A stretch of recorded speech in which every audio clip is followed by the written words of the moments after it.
Well, that's a good start, isn't it? I was on mute. What's going on there? But yes, hope everyone is well. It is just me at the moment. Paul will hopefully be joining us very, very soon. I know, Chris, I noticed. Don't worry. It did shout at me that I was on mute. But hey, we're here and we're good to go. And joining me just as I'm saying this is the lovely Paul. Paul, I've already gone wrong. I was on mute for the opener. That's not a good way to start. I mean, to be honest, most of the Spanish fans would probably wish I was on mute over the next 2.5 hours. Yes, of course, because we've just got over what on earth last night was, and here we are back again for Spain versus Switzerland. Everyone, 98% knows what the outcome of this match is going to be, but we like to believe in the underdogs, don't we? So here we are. I'm on 1 minute 25. If everyone wants to check their clocks and make sure we've done a time check. And Emma's already said, I cannot do pens again. Yeah, it was a mad one. I think we were live for over 3 hours last night, which was incredible. So yeah, Paul, how are you? Recovered? I'm okay. We of course, because we are doing things properly, are about to settle down for dinner, and we're going to eat like the lionesses, as Marks and Spencer say. Eat like the lionesses. Although, given the way women's football is, that's a caption they probably should have thought over a little more. Or they know exactly what they're doing. There you go. 2 minutes 26 in, and we're off. Can't get the staff. You can't get the staff. Tell you what, Nancy, there you go. Speaking of pussy. But Sorry. Yeah, we got mad numbers last night, didn't we? But thank you to everyone who has joined us already in the chat. The numbers were like the Swedish kind of goalie. Content they're coming back for, Paul. Well, the numbers were the Swedish goalie because they were paying. They were paying, exactly. And our Rosie, of course, is out there at the moment. And I think, if the chat is to be believed, she's bought a new shirt. She's bought a Switzerland shirt with Peng on the back. Because, of course, shirt. Yes, new Chelsea signing as well, of course. Olivia Peng in goal. Why have they allowed Spain to wear their home kit? They're the home team in the draw, aren't they? Are they? Is that how it works? Yeah. Even though they're playing in Switzerland, they're the home team. Nancy, honestly. Yeah, so I still think it's due to whoever's drawn as the home team, so that first team. Then they. You know, I've missed a trick here because I have gone for the Swiss theme to show that we're supporting Switzerland with chocolate because Toblerone is surprisingly hard to get if it's not Christmas. But of course, do you know what isn't hard to get? And I should have gone and bought and didn't. A Reason chocolate chew. So basically, Switzerland are now going to have to win so I can make that joke in the semi-final. And that is the only reason. I was going to say it. So Paul is supporting Switzerland this evening for one reason and one reason only. I thought I'd put the Villa shirt back on to support Noel Moritz, of course, who is starting this evening. And let's hope a bit of luck goes their way. And it's actually one reason and one reason Toblerone. Toblerone, there we go. Well, we love a bit of honesty in the chat. Ryan says, I'm here for Nancy and the chaos. Yeah. Nancy is the number one. I'm going to have to become Nancy's agent, aren't I? Like, yes.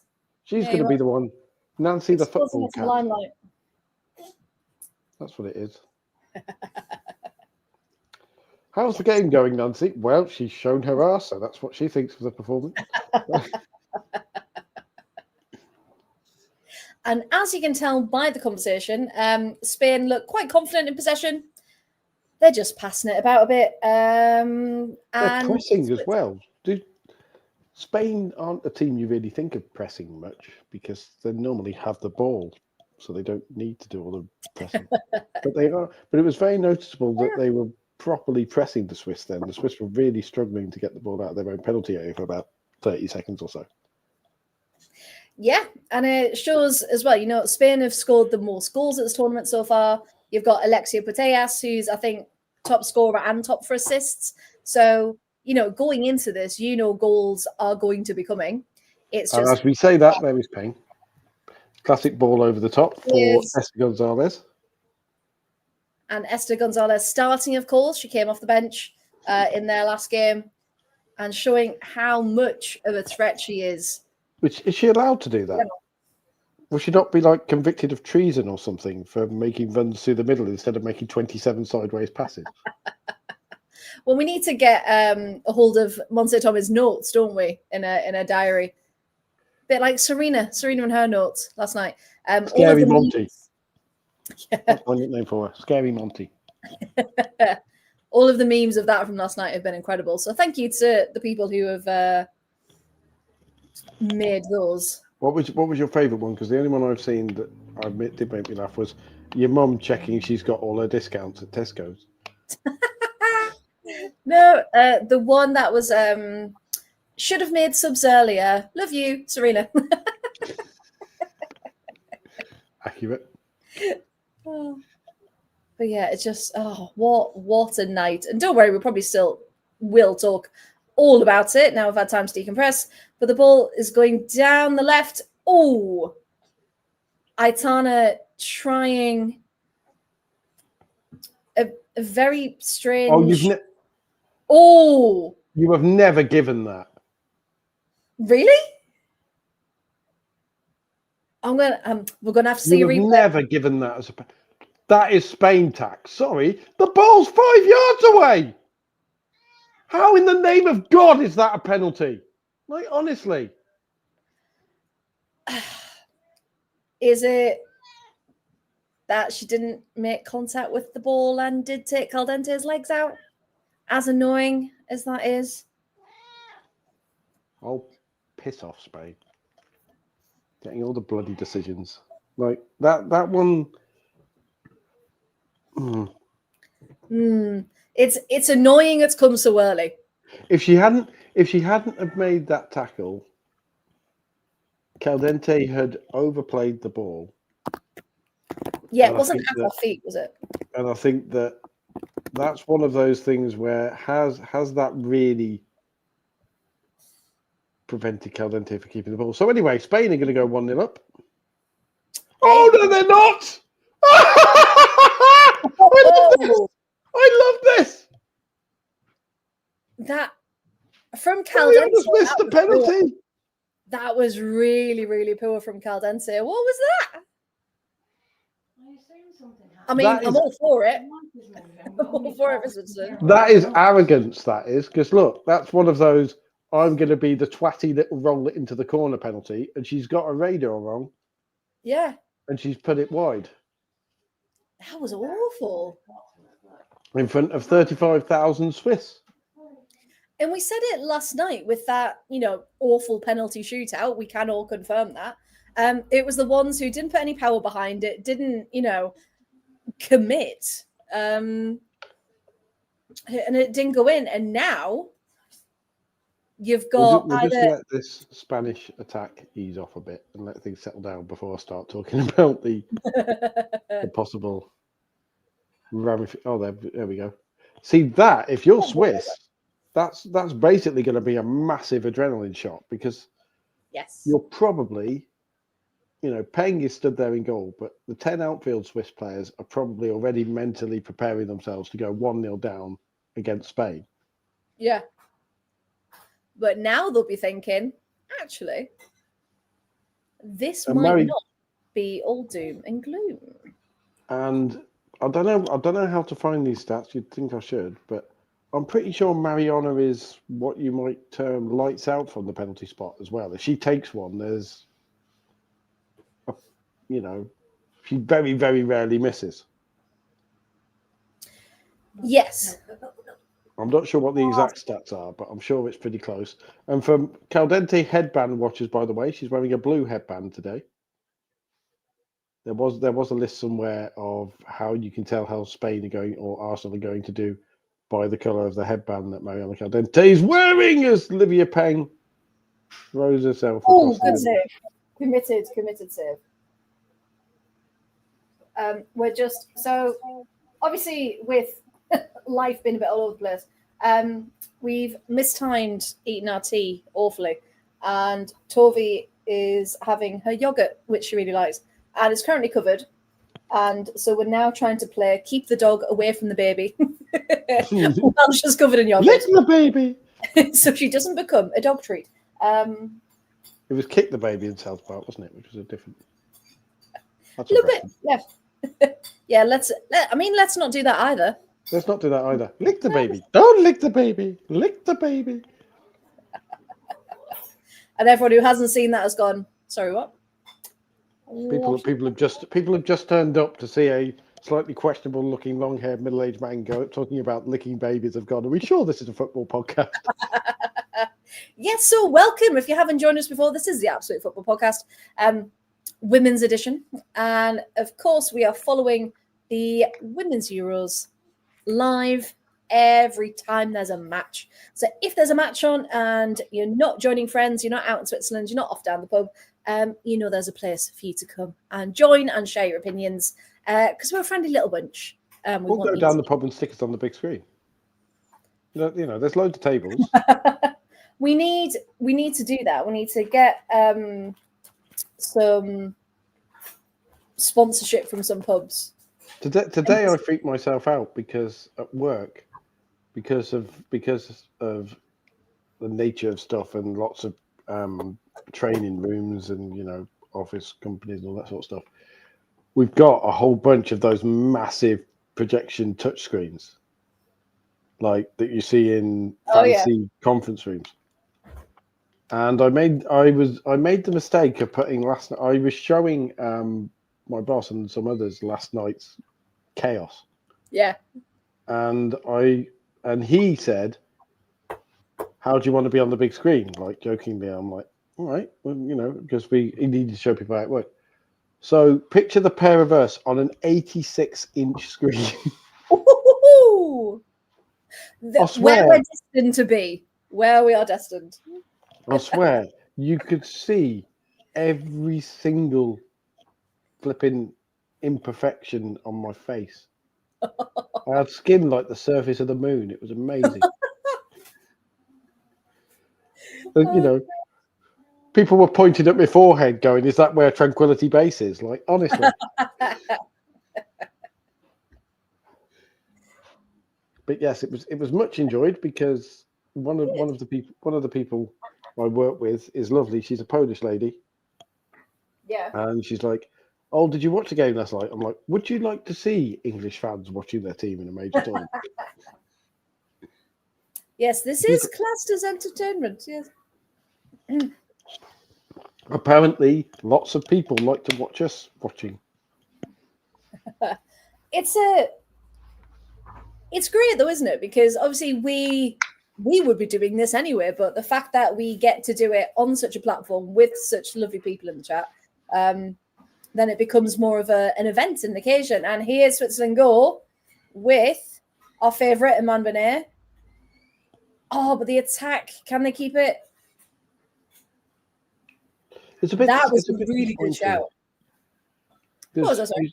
It's a bit disappointing. I just, in my head, I just find myself making up player surnames, and I wish Switzerland had a player with a surname like Yetz, which sounds vaguely Swiss German, doesn't it? Because then you would have Benny and the Yetz. Benny and the Yetz, yeah.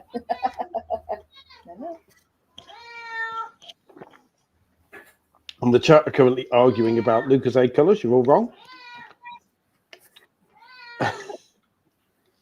Why are they wrong, Paul? Because orange Lucozade is the best Lucozade. No, it's fucking not. Oh, there we are. Well, then, Terry, what's your favourite Lucozade? Go on. What's the best Lucozade then? The best Lucozade was Lucozade Light, which hasn't existed since about 1990.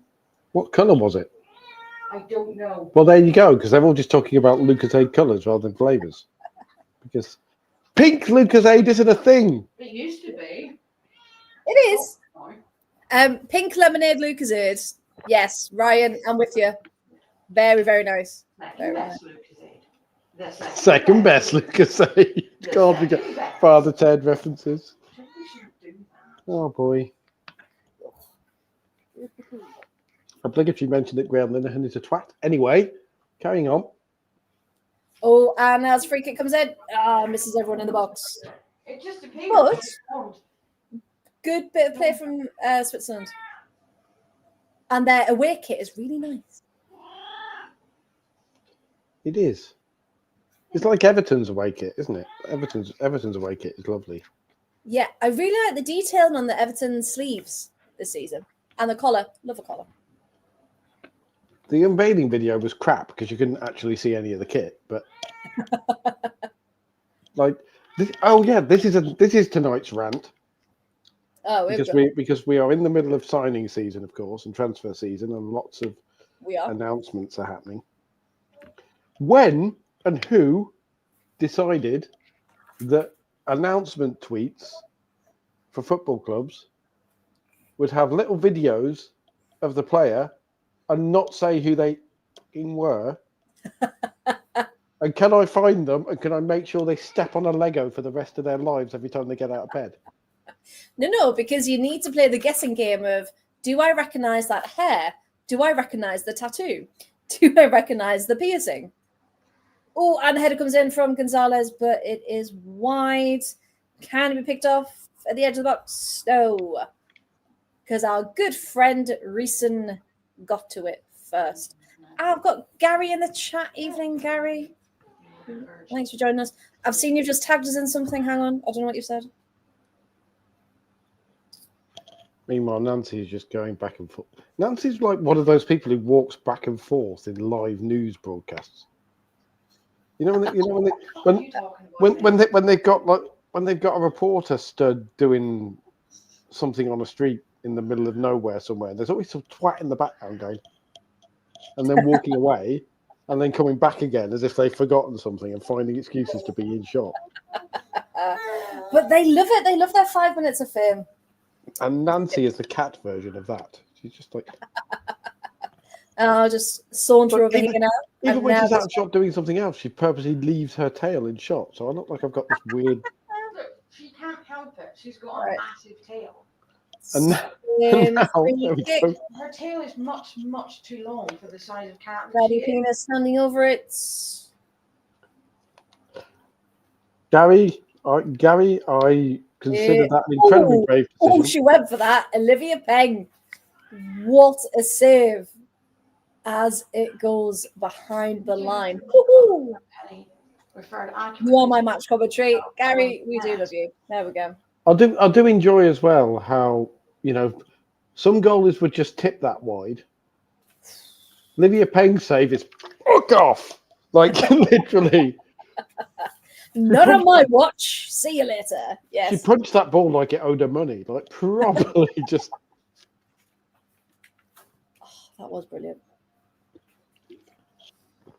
Yes, thank you, Gary. That's a very brave decision to have us as the official match commentary.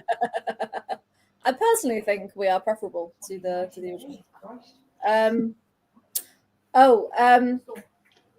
That's a point, actually. Yeah, he's got. We should be really honoured because he's got us as his match commentary, and it's not even ITV. So, like, you've got cats walking across the middle and all sorts of things. It is a bit more unprofessional. Yes, it's definitely the word. Little less. Yeah, but chaotic. Than it could be. It's a fucking shambles, mate.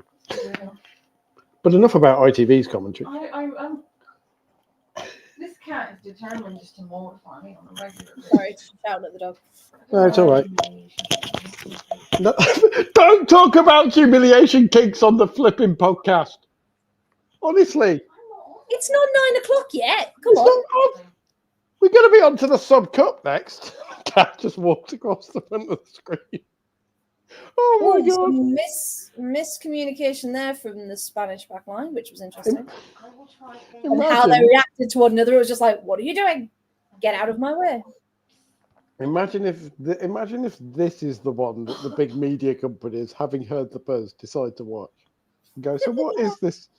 What are these influences starting to get a bit of buzz? That Freya's trying to keep it on track, but that Paul, God knows what he's talking about. But as David rightly says, the cat's thinking, who's this bloke on my podcast? Yep, exactly.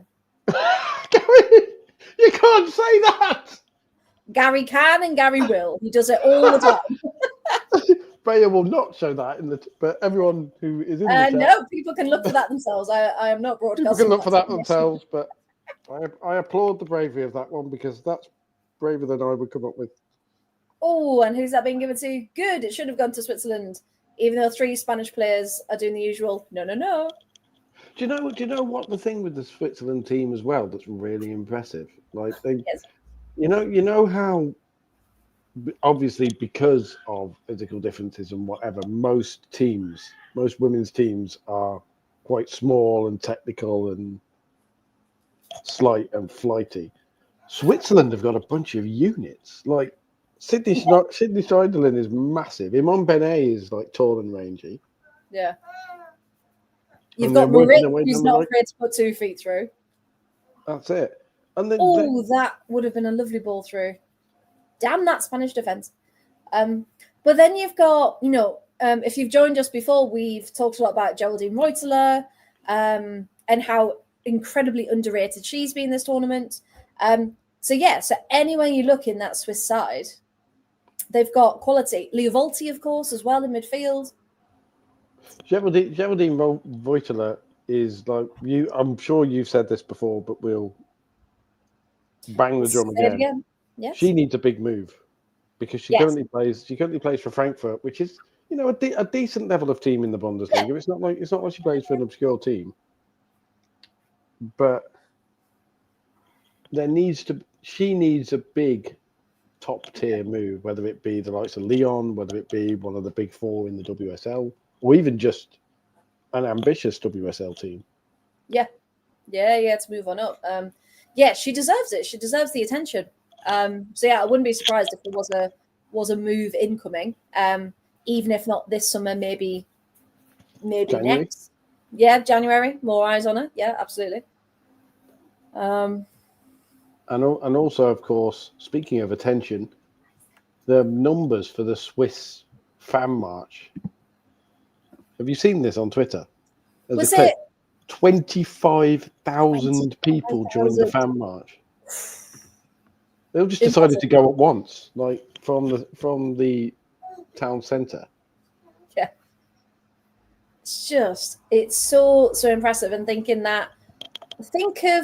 the legacy that this tournament's going to have in Switzerland for the future of their women's football. It's going to be incredible.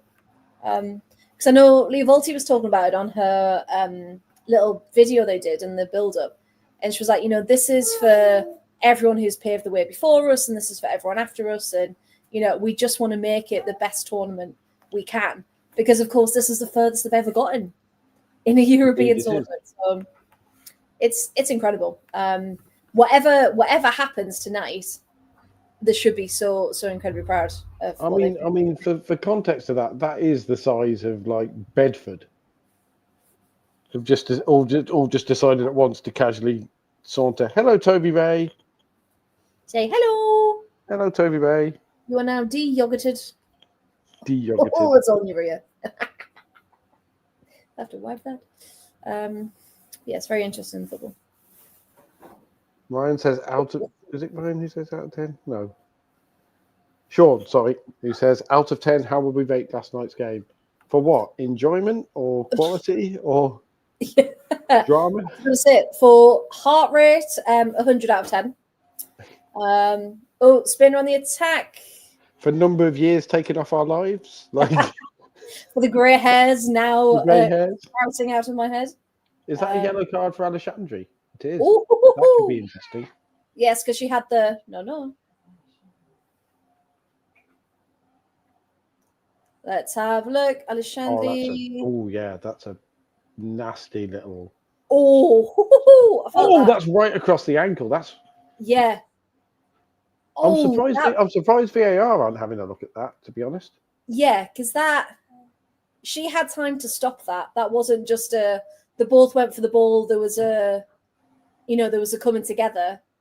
There was time there. Patrick Guijarro is yelling for some obscure reason when they just showed. Yeah, Guijarro did not look impressed. Alessandri. Yeah. Look how happy the Swiss are. I bet they've got I wonder how many cowbells they've handed out. Because a lot of them have got it. Just 25. Yes, That's her thing for the tournament. That is the Saturday night sketch born to life. More cowbell? Yes, 25,000 of them. Yes, please. Oh, and of course we haven't mentioned yet. Katakoi is back in goal. Is she back from her illness? was that the official thing, or was that she's been ill and that's why she missed the last few games? Yeah, she had laryngitis, tonsillitis, one of the two. And it was quite bad apparently. So you had Aitana with her meningitis, of course, very serious, but is now back and playing. And Katakoi had laryngitis, I believe. Oh, what a ball in! Oh, but Spain can't do anything with it. That was nice to say. Gonzalez still has it at the edge of the box. Spain are scoring now from the edge of the area. As soon as we say that Spain can't do anything with it. Spain heard me, and now they're on a mission. Caldente has the ball at the edge of the box, passes it through, but Benet is back again. I think though, if you're the Swiss, speed on Benet. You will have watched the Italians' efforts against Spain. Yes, how to frustrate them. And gone. Yes. There is a way to frustrate this team potentially, and it will probably come down to conditioning because Spain are playing at a ridiculous pace right now. They're actually in Spanish top gear because the way they're switching the ball about. Chance for Spain, but just wide from Pina. The running off the ball and the speed with which they're switching the ball about and trying to pull the Swiss around and out of position. Yeah. It will be incredibly draining for the Swiss to keep this up. Yeah. It's very ominous. It looks like, after I know we make all the jokes. Well, I make all the jokes about 47 sideways passes or whatever. But they're actually going forward. Yeah, we appear to have the Spain that actually wants to play football rather than suffocate the life out of the opposition tonight. Yeah. Well, hopefully they've gone. Are in the quarterfinals now. Probably should do some football. Probably should turn up and start playing. Yeah. Yeah. Or maybe they have worked out that the Swiss are going to be incredibly organised, and that they're not going to beat them with the slow, patient build up and wait for them to make a mistake. It's going to have to be speed. Oh, and Aitana shoots and skies it into the ground. Oh, I know. She missed.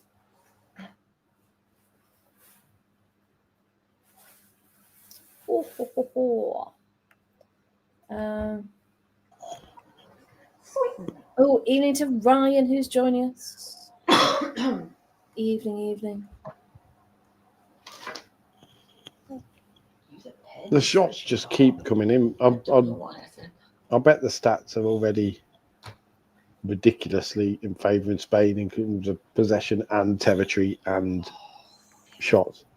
I can tell you, possession is currently 73. See, that shocked everybody. Terry knew that was coming.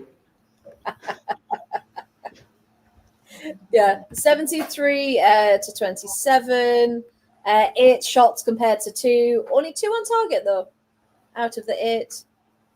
19 touches in the box compared to 2. But there are maybe I'm desperately looking for stuff, as you do because of confirmation bias or anything. But there are brief moments where when the Swiss start to move around and the Spaniards, they're not slow to get back into position, but you can see the potential of what moving the ball quickly can do in terms of opening Spain up. Yeah. I'm just watching this, and this is probably famous last words, but Spain don't look like themselves, do they? They are very much being frustrated and being... I know. They're being, forced to play it a different way, which is all credit to the Swiss, but they look tired and they look frustrated already. There's only half an hour in.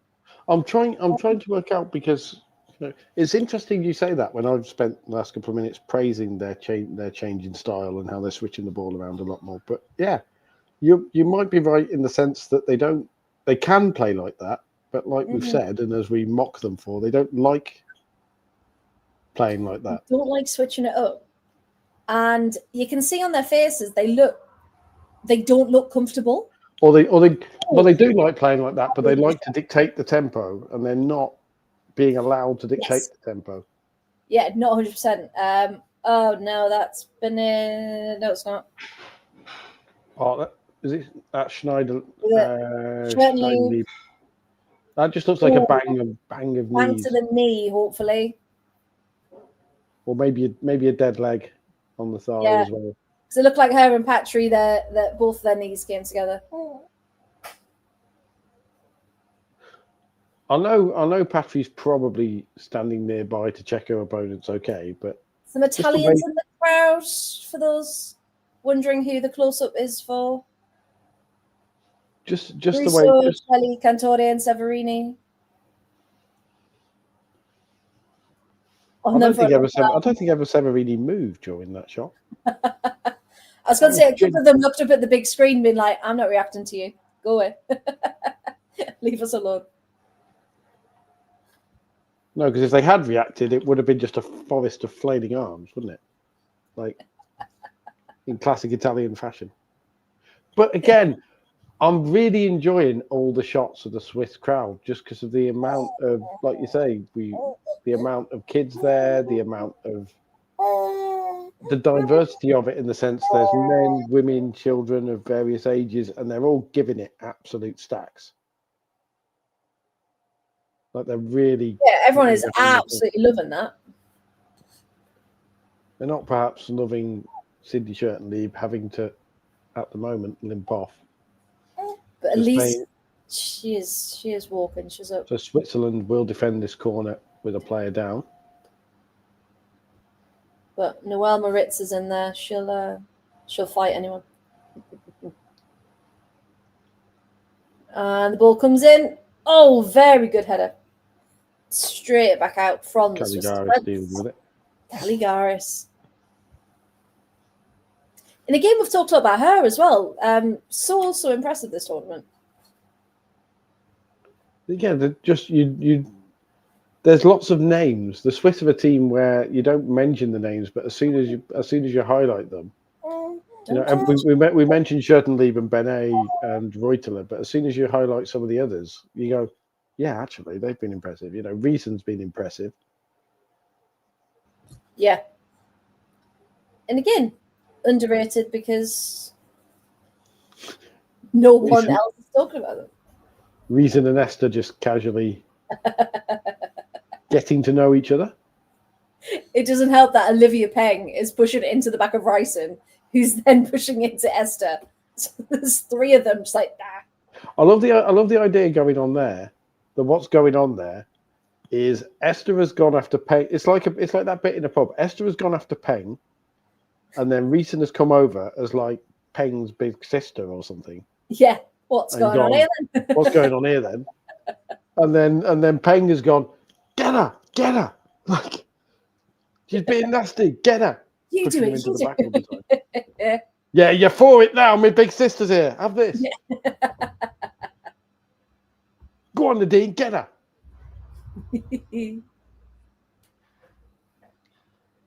Oh, she's so good in tight spaces, Schertenlieb is. And she's 19. The way she just turned away from Spanish pressure then, eventually the ball was lost. But just it's the little moments like that when you're watching. Yeah.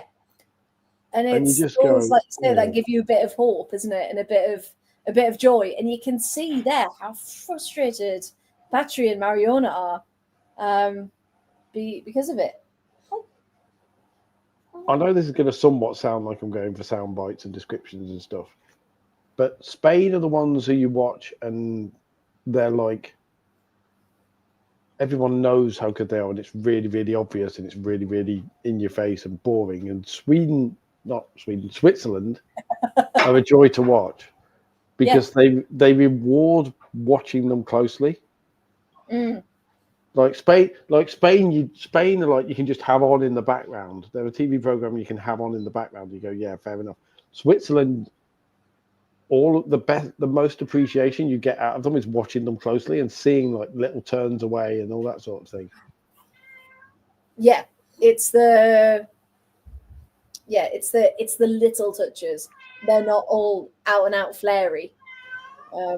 They're for the purists. They're for the people who love football for its own sake. Yeah. Yeah, I know. I agree with you. Hipsters. Anyway. I mean, yes, the Swiss are for the hipsters. Kerry has just accused me of being a hipster, and I will absolutely own that. The first time she accused me of a hipster was when I said I liked assists more than goals offered. I did not. Now, just watching the context of this. I agreed with you. That Spanish back line, that's the second argument they've had this tournament. They don't look like they're gelling well together at all. Are we desperately looking for weaknesses in Spain? Is that what we're doing, do you think? Because there is the danger that we're desperately looking for weaknesses. I mean, not really when it's that obvious. When, as a fan, as a spectator, it's really obvious to see, because what they're doing is very much their usual of, oh, leave it for someone else, blah, blah, blah. Leo Alexandri, that's Leo Alexandri's final warning, because that is a yellow card challenge normally. Yeah. When you watch the replay of this is a yellow card challenge, because the ball's played in. Bang. Oh, she knows exactly what she's doing, and that is a yellow card challenge. Yeah, she was already on one. So careful, because the next one should be off, won't she? Because that's deliberate obstruction. And I think this was to something else, but I think it works. Wrong sport, man. Wrong sport indeed. Oh, I know they're not scoring for you, are they? Ooh. I'm just going to disappear for a second because I've got my dinner, which is lovely scampi and chips. Ooh. And as everybody knows, the must-have accessory with scampi and chips during these Euros is Leslie Russo's garlic and herb sauce. Available at all good supermarkets. As we've seen, yes. So I'm just nipping to the kitchen. I will be back in a second. You may nip. That is fine. And here we go. But yeah, as we were saying, just laughing at Ryan's comment there. Yeah, it's an interesting one because Spain clearly frustrated. I don't think anyone would have said, 40 minutes in to the first half that there wouldn't be any goals. So the fact that Switzerland have been able to, sleepy baby, have been able to keep it at 0-0 for so long is a fantastic show of effort from the Swiss. Chris in there, the Swiss fans are bouncing. I'd love to click the message on the screen, but if anyone can see, the baby has just fallen asleep. So this hand is kind of busy. But yes, as we come to a Spanish throw-in with Ona Badger, 39 minutes gone. And you think, what is left to come in this first half? And as Graham says, a horrendous Spanish penalty always helps. Yes. Yeah, I think. And again, we always talk about, don't we, the potential for if a game had gone the other way, if, a goal had stood instead of been ruled out. And you just think that penalty not going in has really given the Swiss a new lease of life. As a lady in the crowd there with a hashtag Team Reuteler sign. And also that kid, like he's been told we're going to watch Switzerland play in the quarterfinals, and he's just like, I'm not sure. Okay, you can just hit the drum. Yes, you get to bang the drum. Okay. As we can see, here is. Oh, you've actually got it. Oh, very good. If your goal is find food, score. Other sources are available. Other sources are, of course, available. So is it a mayonnaise or is it just like a? Oh no, it's a proper garlic and herb sauce. Oh. Apparently, it's her family recipe. According to the blog. Is it? Is it bollocks? Is it bollocks? It is. It is. Sorry, you've just got a great view of my neck. It is a little bit congealed because it's been in my fridge. No one wants to know. Since the start of the Euros, of course, because like a proper women's football fan, I prepared myself for the tournament. That's because you're proper English. A month ago and then leaving it there. That's because I'm proper English. Ball comes in from Spanish from Aitana. No one's there, but Caldente picks it up on the left-hand side of the box. But it is kicked back out by... I had a comment to make, but I'm going to wait until half-time to make it, because if I make it now, I probably will jinx it. Yeah, no jinx. So we shall wait until half-time. Oh, very good clearance from the Swiss. Here we go. It came out to the right with Aitana. To Badger. As she crosses in. And Reeson. Is that the official pronunciation? It sounds like Badger. It sounds like Badger, yes. It's probably not exactly Badger. There's probably like a slight roll of the tongue or something. So because it's a double L, which is that was close. Ooh.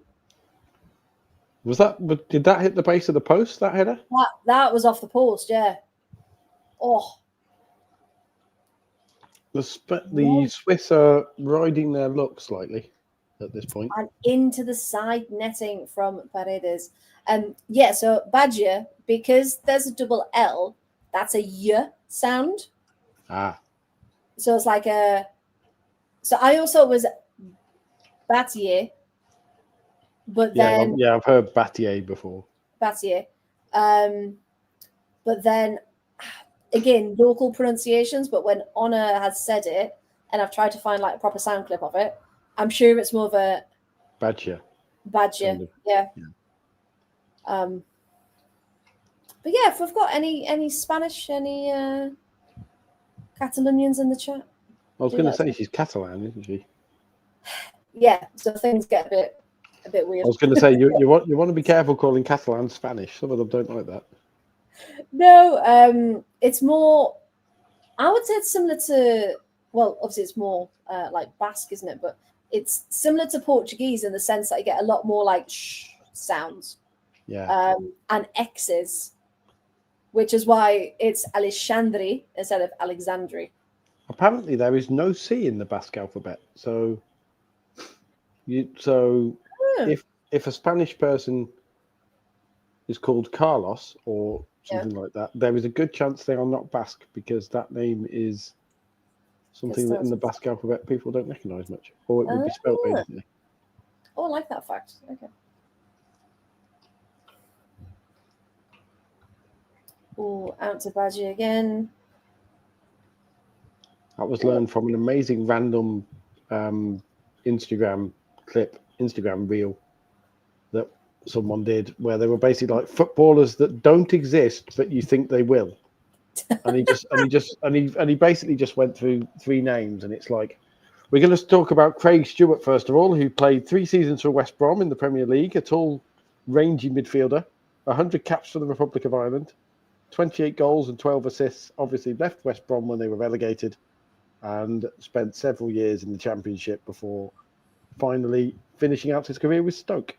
And you kind of sat there like, why does that sound so accurate? Like, why? It's like, I think I know him. Yeah. Oh, ball is in down on the right. Into Cernogocevic. Oh, Schertenlieb is in the box. Tussling with Alexandri.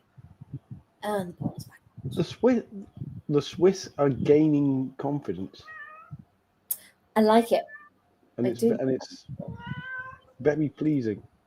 And they have, of course, 2 minutes one of the one of the best, and I think we can still call her one of the best women's football coaches in the world, in Pia Sundhage. Yeah.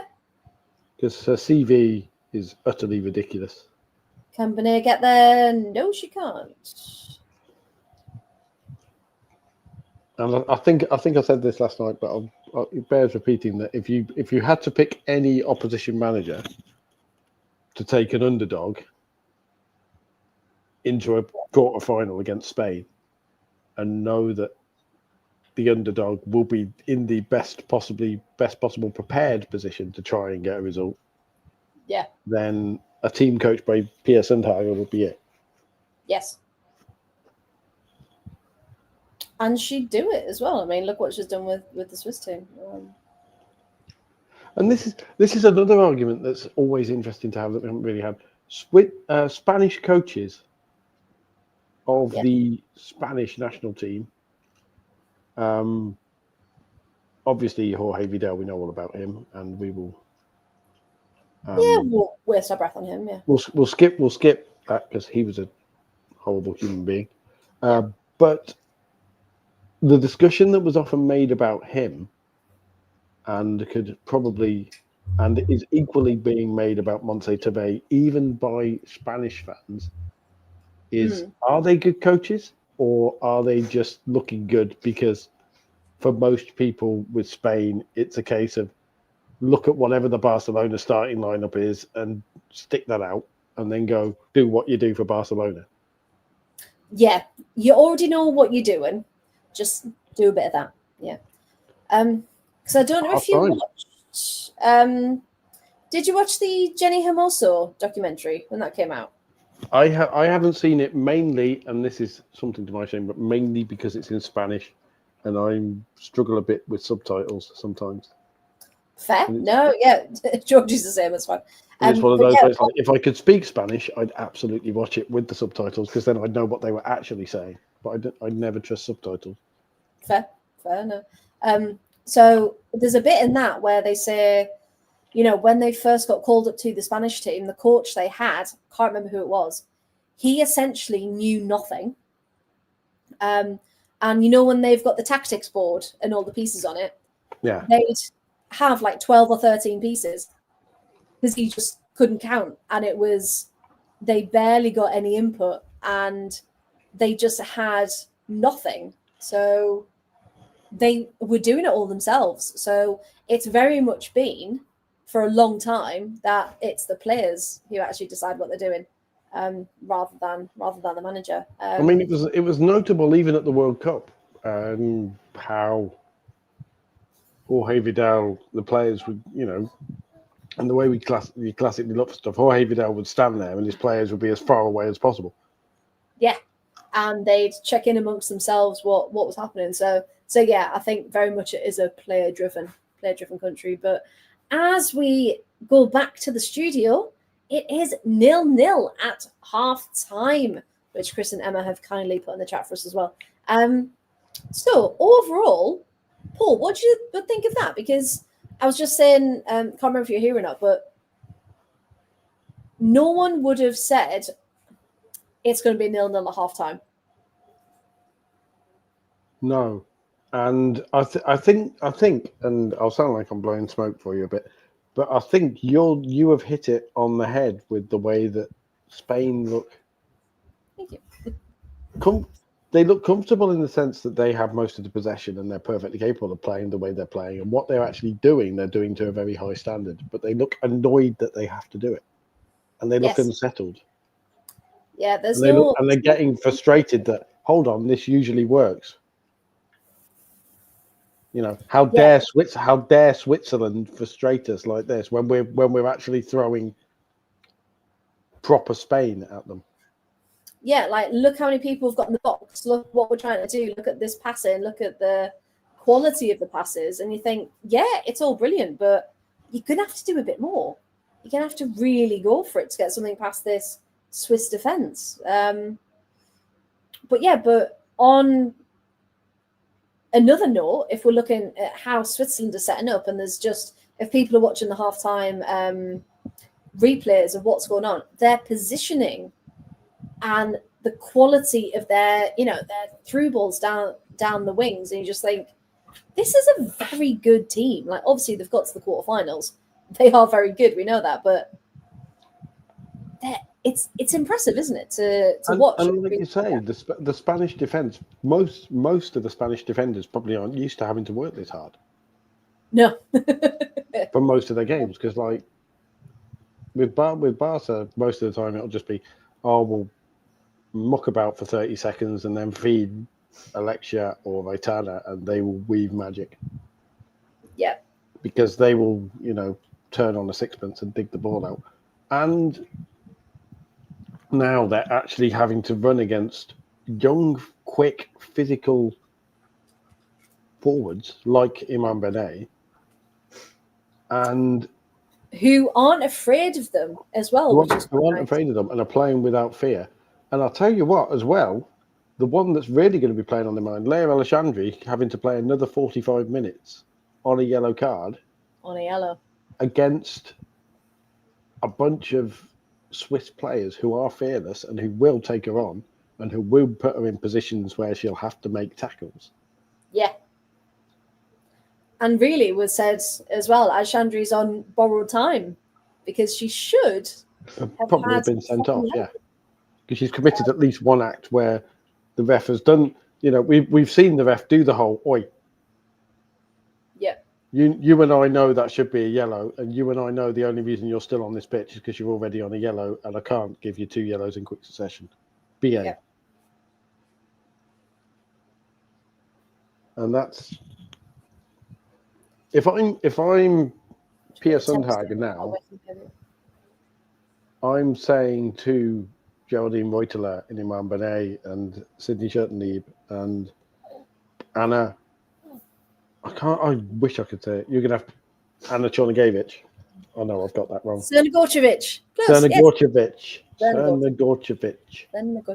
I will be pronouncing that properly by the end of the Euros.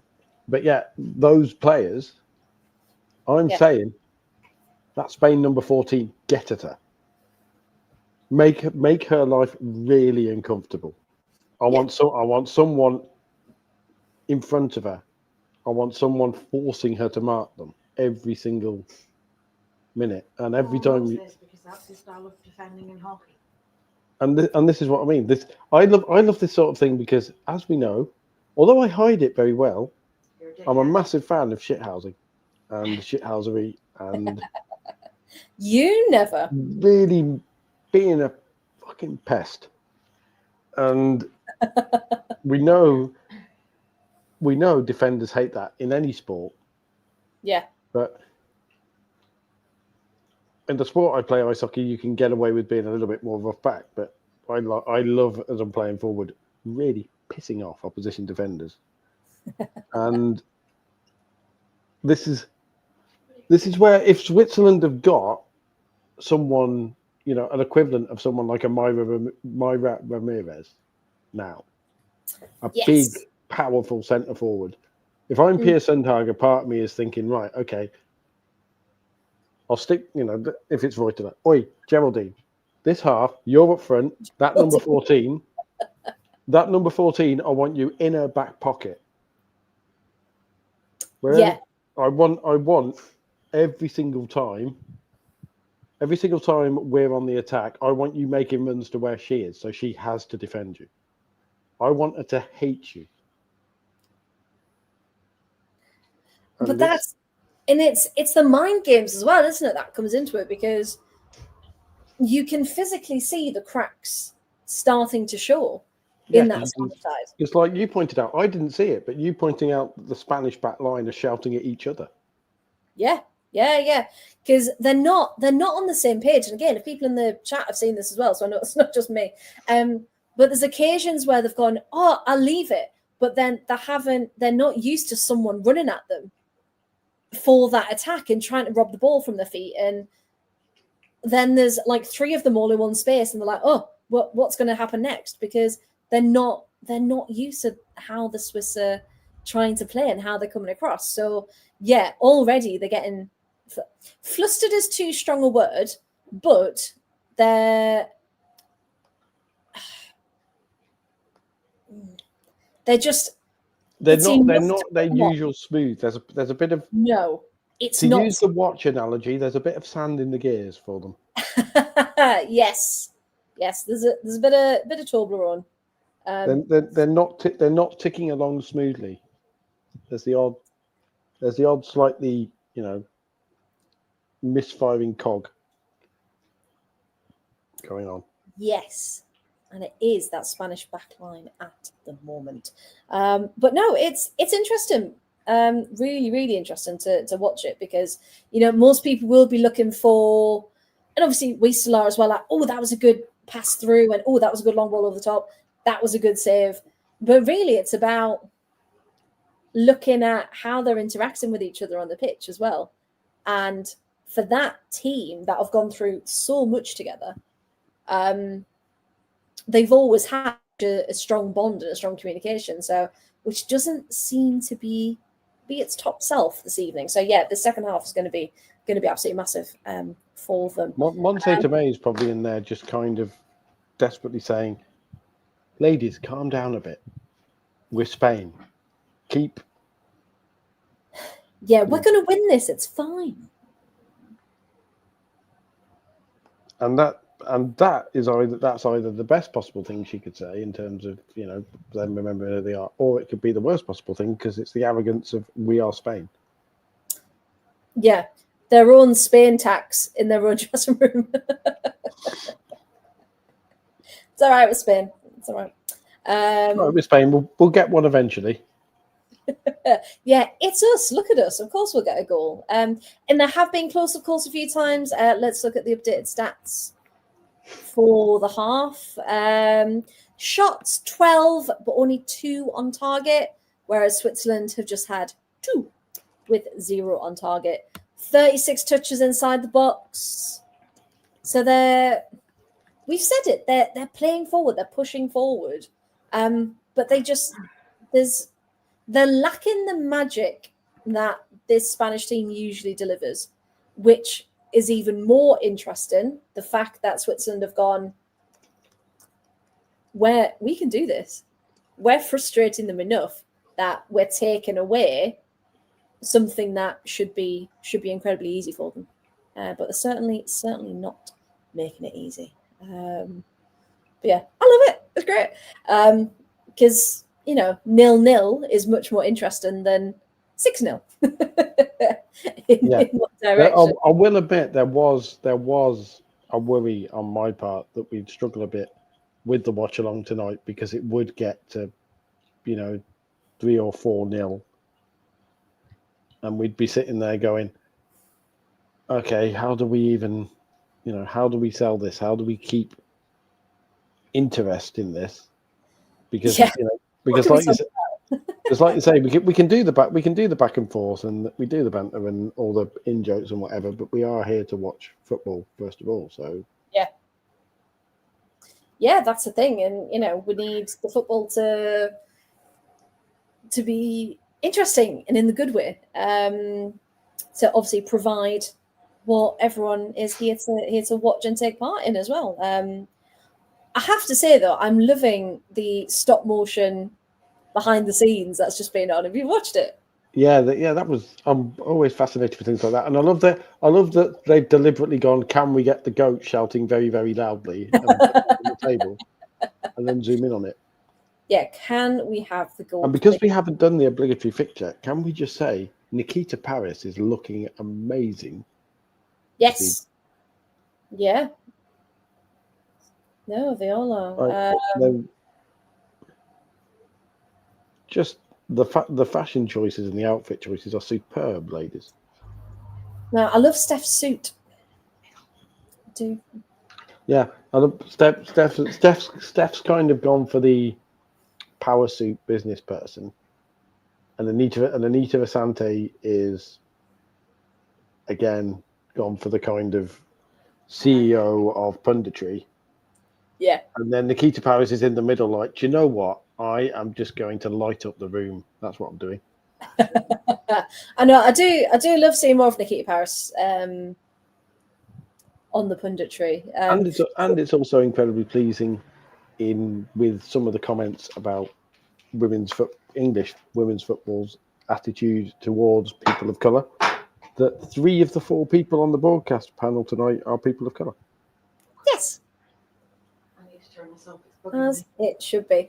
And, you know, all incredible viewpoints as well. Because what I was just going to say about Nikita Paris there, you know, it's really good to have yet another player who can express their thoughts and can express it well. Because we've all seen, you know, in the men's game, maybe ex-players who aren't the best, but they get into commentary because of who are given punditry but aren't very good at it. Whereas a lot of the, like you say, all of the ex and current women's players who have appeared and who continue to appear are really, really eloquent and incisive and really add to the coverage.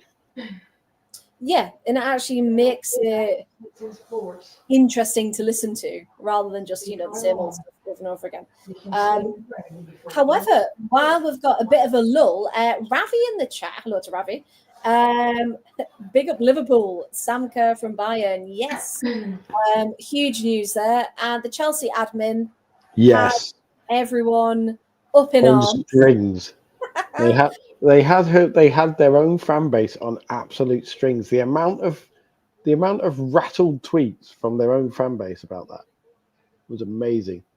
The Chelsea fan base when Chelsea admin just did the Sam Kerr has joined Liverpool on a permanent move and waited about 5 minutes before oh wait, what?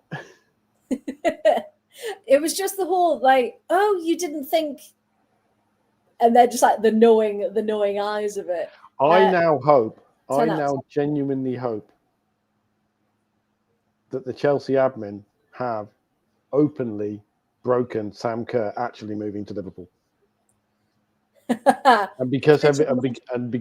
they've used Rangers Sam Kerr moving to Liverpool to kind of sit there and go, oh, we can get away with this, and then just casually say, well, we told you, when it's announced like in mid-August or something as a seismic transfer that nobody expected, and it's like, well, we told you a month ago. Yeah, we did tell you. We did warn you. But yeah, some cracking transfer news from today. Lots of moves that have gone under the radar as well, I think. Everton with Martina Fernandez on a permanent signing. Yes. So, Spain trying to start strong, but Livy Peng is able to collect. Patry not happy. Her shot has not found the back of the net. So there's an account called Barca World, okay, or Barca Femini, but it's like a fan run one, and they're usually very, very good. It's not like a cringy fan one. It's a genuine, like, oh, we've heard this from the club, we've got that, like, contacts and things. And they'd said, was it last week, maybe? Everton have agreed terms. Martina Fernandez should be leaving. You know, she's over there for a medical, etc., etc. So we'd kind of already accepted it. And then when they released it today with another, signing, who is this video that I know you love, that it was like, oh, we thought that was already a thing. Oh, yeah, fine. I love them if they're done well. If you know, like the one in question was Martina Fernandez shot of her kind of mouth and everything, just saying with an amazing Spanish accent, it's okay to fall in love with a lone player. So many loans have become transfers already, though, in this window. And literally everyone has already said, they've all used that. It's okay to fall in love with a lone player. And it's like, yeah, but when you've all said that, it loses its magic a little bit. I do have to say, though, shout out to Kirsty Hansen. We finally had confirmation her contract has been extended. And I'm just going to get it up because I don't want to get the numbers wrong. 2027 she signed until, I believe. 27. I do believe you. Let me just check. Yes, June 2027, along with Sarah Maley and Rachel Daly. And that's the one, literally everyone in the Villa fan base has been like, where's Kirsty's extension? what you know we need to have it. So where is it? So it was finally announced today. I put a comment on, for those of you who don't know, I've got a Villa podcast as well, because I don't want to stop, of course. We do have an injury though. Certainly was taking a battering from. She is to the head this time. Let's have a look. Oh, Alexandre again. She must be on last nerve. She's on thin ice. She cannot continue like that. Because I would imagine referees, obviously it's highly charged, and they've got particularly with a second yellow card, referees have got to be able to justify it because of the far higher consequences of it. Yeah. But at this point, if you're the referee, you're going to be going at Spanish number 14. I'm watching her. If she drops one more that I would judge reckless, she's gone. Yeah, she needs because as we know, football law nerd moment. Yellow cards. The difference between a yellow and a red card in the challenge. One of the many criteria is that a yellow card is given for a reckless challenge, and a red card is given, or a straight red is given for one that's adjudged openly dangerous. And the subjective bit is which referees go, oh, she's gone for that, but that wasn't dangerous. That was just a bit, careful. Yeah, she hasn't thought about it. Yeah. But of course, as soon as you get the first yellow, Alexandre is now very much if she just acts and misjudges a challenge slightly, then she gives the referee a decision to make. Yeah. And it's like, she's already done that several times. And she's doing it again. Like, I know as a defender, you've got to defend, but yeah, she's dancing on thin ice. So what I was just saying about Kirsty Hansen. So I tweeted from the pod account saying, every single fan is happy about this. Like, thank you for, choosing to spend, another part of your journey here. And she liked it.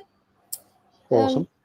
Can we just say, just then, while you were talking as well, Sydney Schertenlieb stepping onto a loose ball, a stray pass, running 30 yards, and then having the confidence to go for it from 60 yards and seeing get a shot off her line. And that's what we want. That confidence. So now the Spanish back line have got a bit of work to do. I know this is no news because journalists everywhere already wrote about her and she was the hyped Swiss player, and we haven't seen much. Oh, that was nervy. That's Caldente on Belty. I do enjoy the vibe of our referee this evening, by the way, because there's a very contentious. Just behave. Don't make me. Don't force me. Come on now. I did see that. Pack it in. We both know what you were trying to do there. Don't make me get the cards out. You don't want me to. I don't really want to. Let's just get on with this.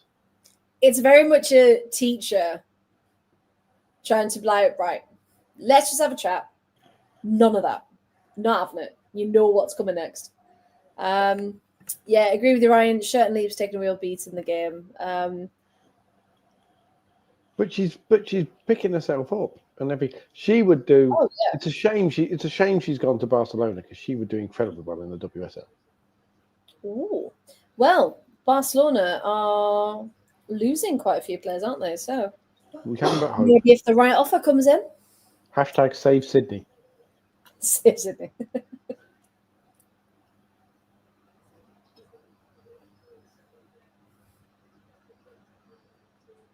I'll tell you what.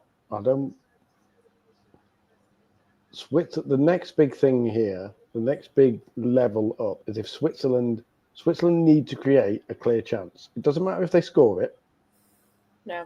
Yet. But if they can create a clear chance. Yeah, I'm with you. That has the Spanish rattled. Yes. Then that's the bit where that's the next step up, if you like. If we're talking incremental. micro gains or whatever, or small objectives, and breaking it all down. They've done the first bit so far, and now they need. And now, if this was a group game, you'd be like Switzerland are playing out of their skin. But now they need the next step up. Yes. And so they look confident. They're not afraid to take their chances. They just need a moment, don't they? Because there's the double-edged sword of the longer they frustrate Spain, the better. But also, if Spain do find that one moment and Switzerland suddenly don't have much time. Yeah, which is really what we don't want. We want to keep it as level for as long as possible. And in this case, attack is definitely the best form of defense. It doesn't necessarily have to be open all-out attack. No. But attack in the sense of constantly making the Spanish uncomfortable, making them work as and keeping it away from their attacking midfielders and their forwards, who we know the quality of, when really we've already seen issues in the defence so far. So the more you can get it to the furthest portions of the pitch as possible, stop. Then the better for them. Yeah. Don't let the Spanish be comfortable in possession. And another thing. This Switzerland are probably Italy did it for about half an hour or so, and then went back into their shell when Spain scored, which is fairly understandable. Yeah. And again, it was only a group game. But this is how you beat Spain.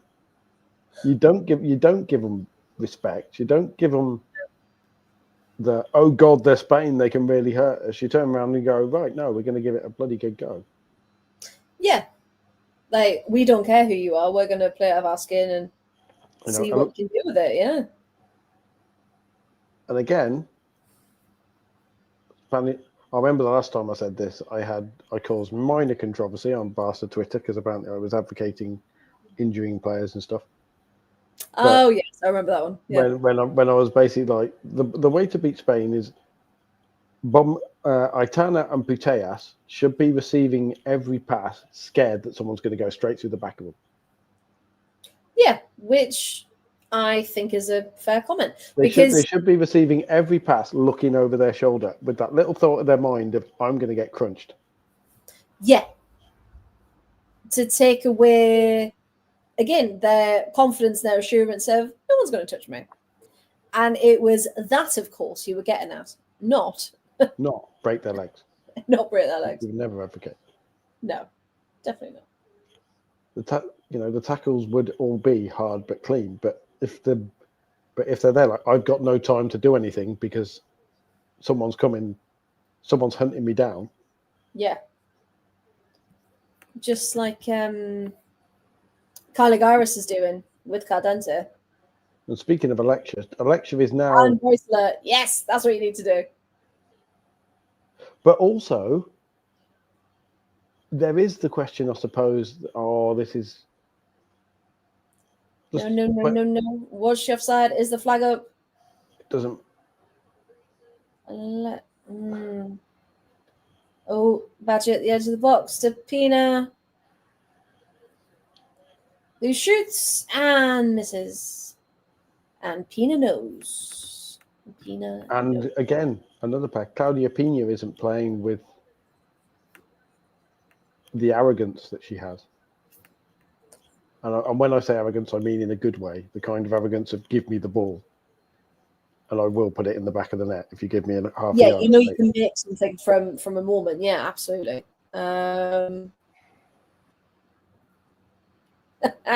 I've just seen you've tweeted about a wanked off watch along. Oh yeah, got to get that in. Oh yeah, when the situation arises, absolutely. Yes, Shirley has the ball, but pushed off annoyingly by Patry. And Guijarro doesn't do that. Guijarro isn't forced back into her own half to do that. Because she is a box to box midfielder and she is very, very good at being a box to box midfielder. But she doesn't need to do the defensive bit of it often. I'd had a few Minch didn't get the foul on the edge of the box.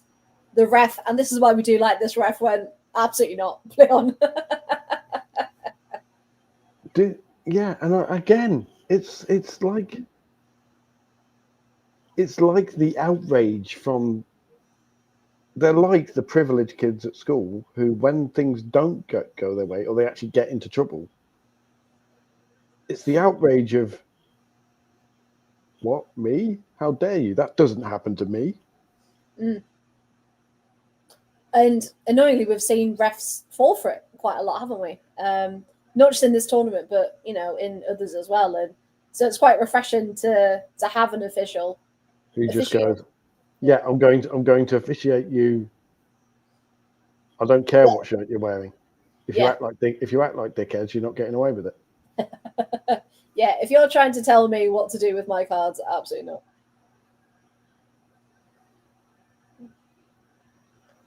Now we've got Olga out on the left. Is anyone with her? Back to Alexia. Curling ball in. Header. Ooh. Have we spoke about Esther Gonzalez's eyes and her facial expression? She's got the eyes of a ruthless goal scorer. Like her whole look. I mentioned it the other night. Yeah. I am developing something of a crush on her, like a football crush on her, because just the ruthlessness. The ruthlessness. She's a proper striker. Yeah. Proper predator on the edge of the box.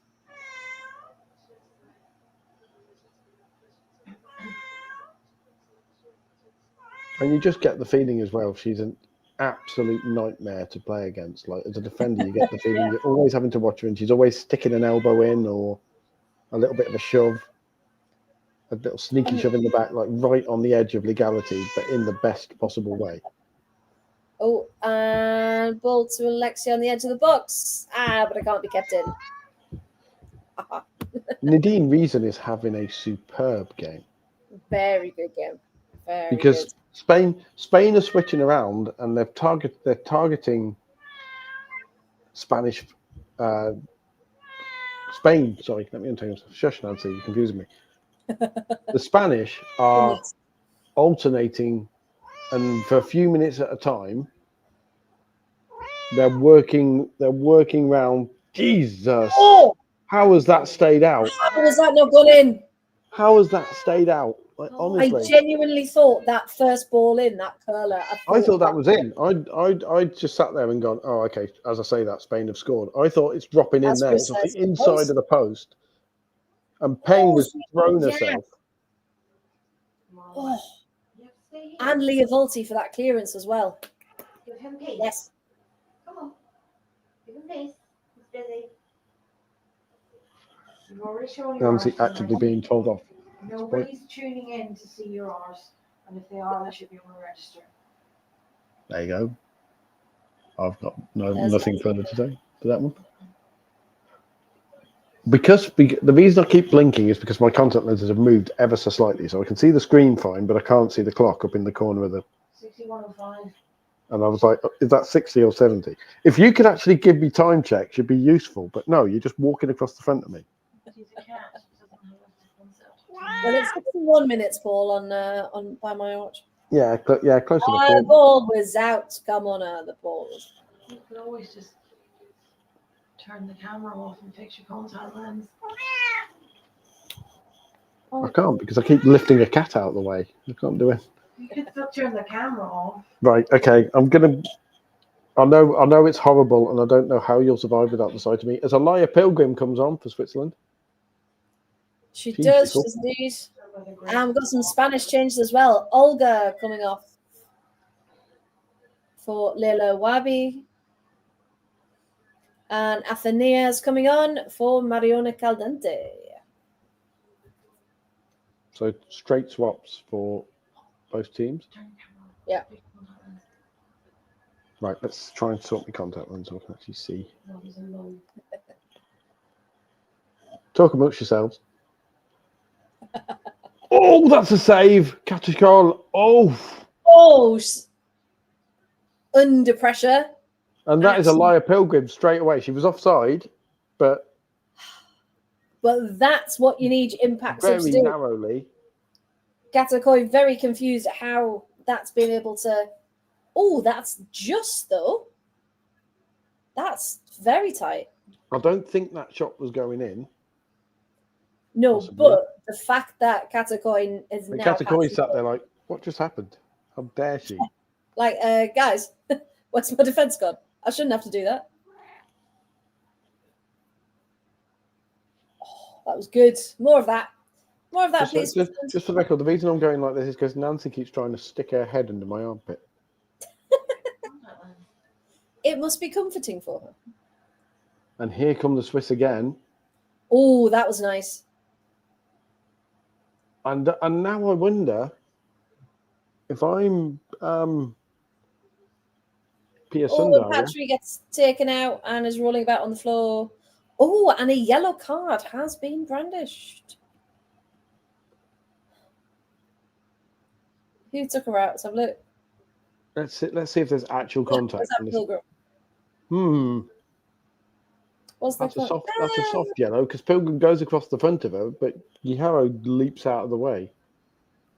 Yeah, I think there's a bit of dramatics by both those angles. Yeah. You know, that looked like it was just a young player coming on, absolutely charged up and throwing herself into challenges, and Patrick going, "Oh, how dare she!" Up in dying swan. But within 2 minutes of being on the pitch, she's had an effort on goal and a yellow card. So that was Alexandri. No, it wasn't. It was Paredes. I saw the 4 and thought for a second that was Paredes then. Alexandri had just gone straight through the back. And now Shannon Gorcevic is going, behave yourselves. There's an edge coming into this game now. Yes. Shannon Gorcevic, of course, ex-Barcelona player, will know Paredes as well. Oh, that was naughty. That should be a card. Has she got one? She probably she hasn't got given one. She's just been spoken to. No, that needed something. Because that wasn't just she went for the ball. You can't get the ball behind someone else.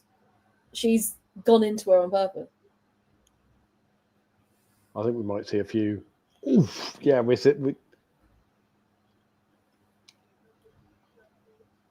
I think we might see a few Swiss challenges on Aitana and Alexia that will be, I'll win the ball, but if I happen to go through the player as well, yeah, then I won't mind. Oh, no. No. Damn it. For the professional commentary, Athenia Del Castillo has just come on as substitute. Gets the ball in the back of the net in the 65th minute. Of course she has. When the replay comes on, we will talk you through it, of course. But yes, as Raz says, boo. Jammy Spain. Jammy Dodgers. And it comes through. Aitana tried to turn it round, gets deflected, comes back in, chips it, and the ball looked like it was meant to be for Pina, maybe. But Athenia gets straight on it. That is if she's actually meant that, which it being Bonmati, she probably has, that back heel assist. That's why she's the best in the world. I suppose it was all right, wasn't it? I suppose it was all right. We like back heels at any point, but in that particular. Right, we just need Switzer now. Yes, Reuteler, more of that. Oh, lovely ball through. Pilgrim can't get to it, but more of that. That's exactly. Alaya Pilgrim is having the right side of the Spanish defence on toast so far. Yes. Oh. They are scared witless of her. Because Alexandri's on that side, isn't she? So I suppose. Yes, she is, because she's left centre back. Yeah, so she's going to be scared to get another yellow. So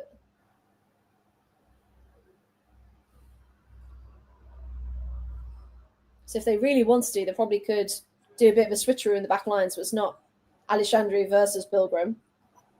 Because the last thing Spain will want, of course, is Alexandri to get sent off.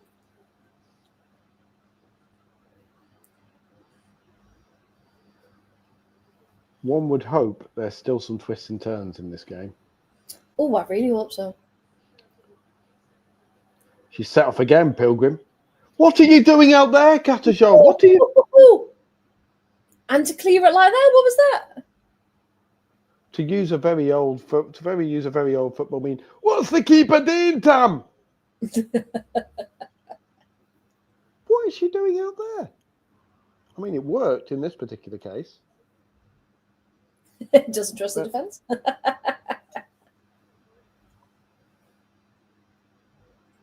All it takes, that's another thing, because if Katasho's going to do that, if she comes, then that's probably for Pilgrim to go, you're off your line quite a few times. I'll take advantage of that. Thank you very much. Or of course, if she takes out Pilgrim, goal scoring opportunity, straight red. Yes. Pena's on the ball again. Quick pass through to Aitana. Ball straight to the face. Was that to the face? Gonzalez? Go on, Charlie. Go on. It's certainly to Pilgrim, and they're just the ease of it. And again, Pilgrim is presumably given offside, which is why everything stopped. Just offside, yeah. But this is exactly what Switzerland need. Like, this is watching them play is a joy to watch. Because they're good. They're very, very good. See, now we'll just have depressing Spain 47 sideways passes because they'll try and choke the life out of the game at 1-0 up. I think you need to count the passes before anything actually happens. Well, we're already up on 11.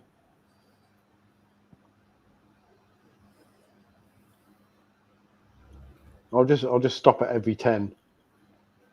Right, I've had 25 between two particular players. Now they're getting a third involved. Look at it. That's your 20th consecutive pass. It's actually gone forward. Hey. I wonder if the ref gets tackled tonight. Oh, that is gorgeous, though. That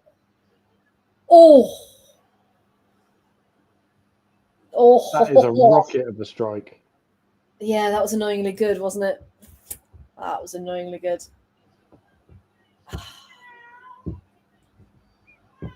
Swiss not happy though, because again, we say it all the time, but you have to play to the whistle. You can't just stop.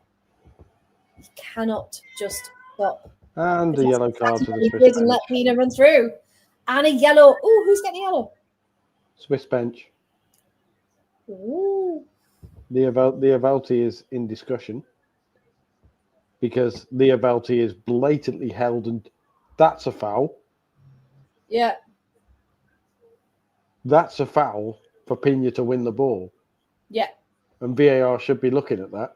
And Patry knows that. Yeah. And Patry knows exactly what she's doing. It's right in front of the ref, and then. And basically, most of the Swiss team are going, hold on a minute. We've just seen Liavelti yanked back 5 yards. Yeah. Yeah, Chris is in agreement. Yeah, should be checked. And this is why people don't like Spain. Because that was cheating. And there's no other word for it. And hey, it's play on. But here she comes.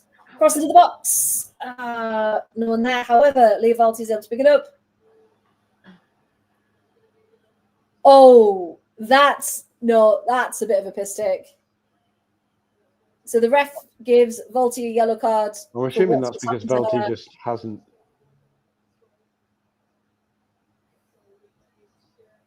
How is that? See, that's because Alexia's gone, miss. Miss, she touched us. Miss, she touched me.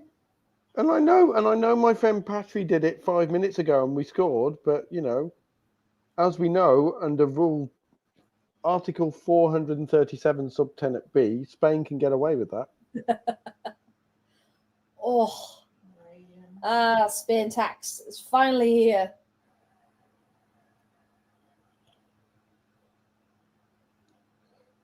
Obviously, the head office of UEFA has got down on the phone and finally worked her way through because Schertenlieb was just held back, no free kick. Oh, it's blatant at this point. They're not even trying to hide it. Not even trying. Who can have a word with a ref? Because this is like the bench has already got a yellow for trying to say it. Leovolti's got a yellow for trying to do it as well. Oh, there's another and the most annoying thing, like we say, Spain don't need to do this. No, they don't. They've got They enough don't need to. They don't need to be cheating shit houses. They're like the best. We keep getting told they're the best footballing team in the world, and then you have stuff like this. It's the same with Barcelona, and this is the stuff that people seemingly don't want to mention. It's the genius of Spain is this. It's never they blatantly cheat and somehow get away with it to go 2-0 up. Like it makes you angry watching it because we said such good things about this ref in that first half, and then just completely when it matters. Well, at half time, the ref's been pulled into the office and go, hold on, you don't ref Spain like this. How dare you? Remember in the rule book we gave you,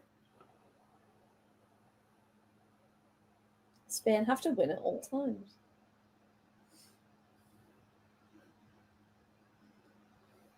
And like we say, the thing with this as well is that basically any non-Spanish person is looking at it going, okay, now they're if they were 4-0 up and it was just ridiculous play, if they were all like Peña's strike, yeah, then fair play. Like, fair enough, absolutely. Because Peña's strike was a belter, but she should never have been allowed to strike it because play should have stopped 20 seconds ago. Yeah. It just leaves a nasty taste in your mouth, and we were so positive up until about it's the clear anti-Spanish agenda. That's all. Well, they create it themselves. That's what happens.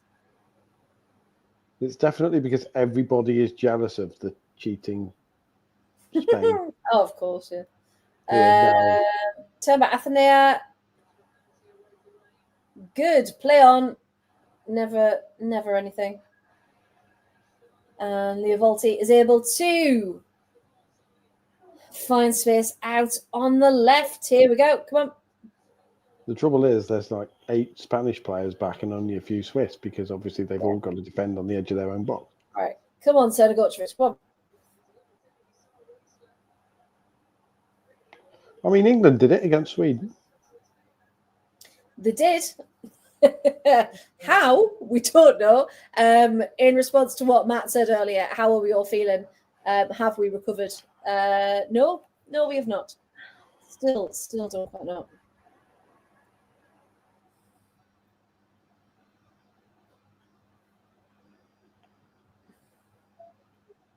Just needs. I love Matt calling them Espan Van. Well, that's Espan lack of VAR. They've probably turned the monitors off. Just like, no, you don't need that. No, Kerry's is better. Viva España. Very good, Kerry. Very good. That's a tweet. We're having that. Right, crossing. Oh, imagine if that had gone in. Oh, from young substitute Van der Leer. He was made some impressive runs already. And speaking of youngsters, Vicky Lopez and Salma Paruelo are due to come on.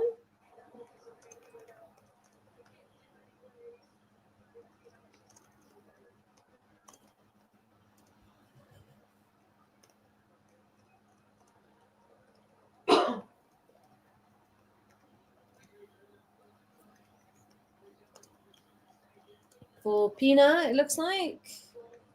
And Esther Gonzalez is coming off.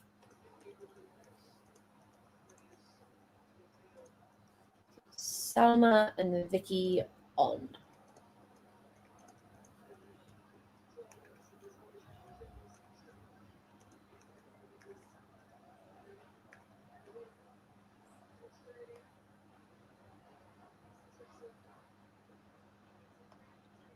Let's see how many angry replies in Spanish I get to that one. Or have you tweeted it out? I've said, something along the lines of, in classic Spanish fashion, Claudia Pina scoring an absolutely gorgeous goal that she shouldn't have been allowed to because of the blatant foul by Patri 20 seconds before that wasn't checked. Viva España. Very good. Here. If people in the chat want to retweet that, feel free. You can see my Twitter name down the bottom there. Oh, seamlessly. Hold on. Available for weddings and bar mitzvahs as well. And any radio show. Yeah, so Switzerland have got a choice now, haven't they? It's do we keep pushing, keep fighting to get back into it? Or do we do a mix and lay off the attack to almost shore up the defense? I hope they keep attacking.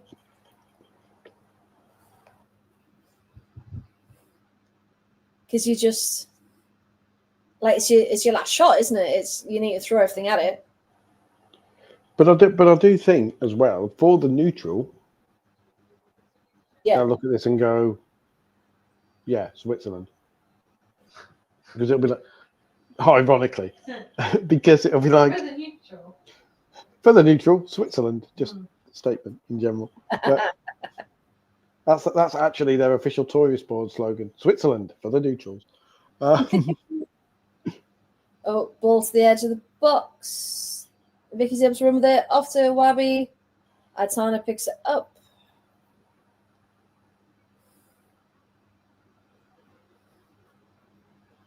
Ooh.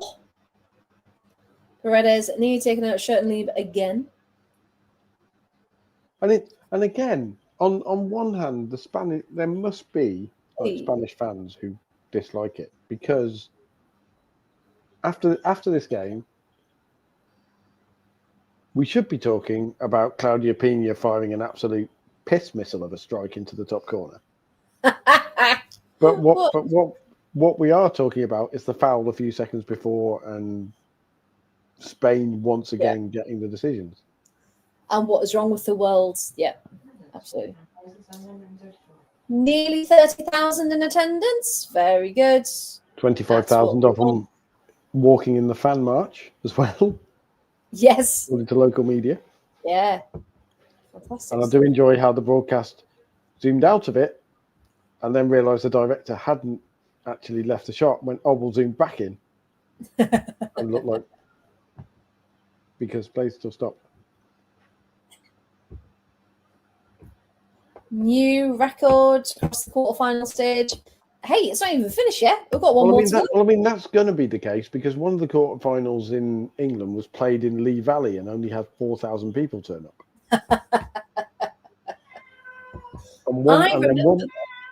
and then one was at Brentford, which is what, 17,000? Yeah. Brentford Community Stadium, and it wasn't even full. It was fairly close to full, but it wasn't even full. And then the Amex is only what, 30,000 where England played? Not sure. I went to Rotherham. Can't remember the name of the stadium. The New York Stadium in Rotherham. New York Stadium, yes. Named after, I want to say a burger chain, but I think it's like a really, really boring.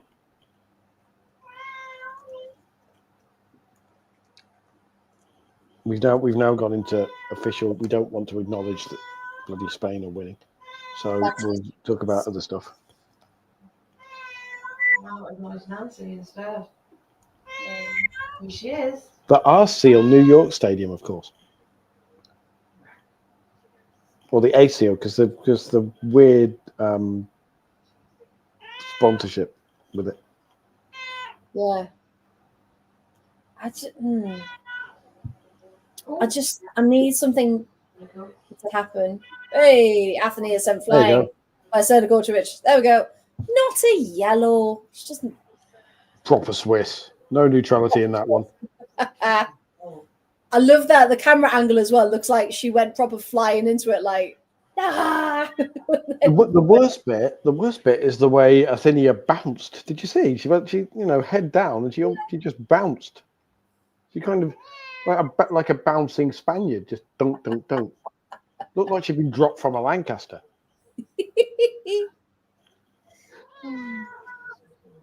Oh, Matt's put up a good one for you, Paul. Spain is such a dislikable team. Their squad's like the girl at school who gets away with everything because her parents one of the governors. Yes.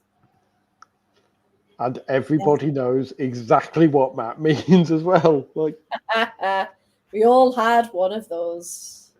We all had the girl at school who was like, her parents were local celebrities or on the governors or whatever. Yeah. I love that Emma's like, yes, I know exactly that girl. Or boy, possibly, of course. Or boy. Usually a girl. Usually a girl.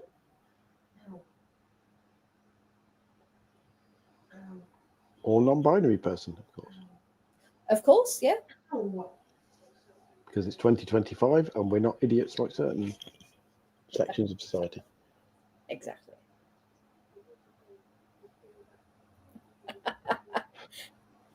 Emma, my mum worked at my school and I couldn't get away with anything. I'm trying to work out which one on the Spanish team has annoying and because it's one of those things where you feel bad saying it because obviously we don't see that much of players like Aitana away from their footballing persona, if you like. So we need to be kind of careful saying, "Oh God, Aitana's got this proper arrogant thing about her," because No, I genuinely don't believe Aitana has. And as much as people might think Alexia has, well, I genuinely don't think Alexia does. I think the people around them do, but I don't think them as players exude that. Yeah, Aitana is very much confidence rather than arrogance. It's just like yes, yeah, very much the quiet confidence of someone who can do what they do supremely well and doesn't need to prove anything. Yeah. It's just getting to that bit where it's the 85th minute and you're just willing for something to happen that isn't another Spanish goal, and you just want. I just really want the Swiss to have that moment to be remembered and not always 2-0 Spain. Irene Paredes has that air about her. If she was English, she'd vote Reform. Like, you can't say that by someone. See, that's the bit where Kerry draws the line. You know, when we're talking about the girl at school who always got away with everything because her mum was the governor or whatever. Soon as we say, oh, they look like the type of person who vote Reform. Vicky trying to look on the edge of the box. Yeah, great.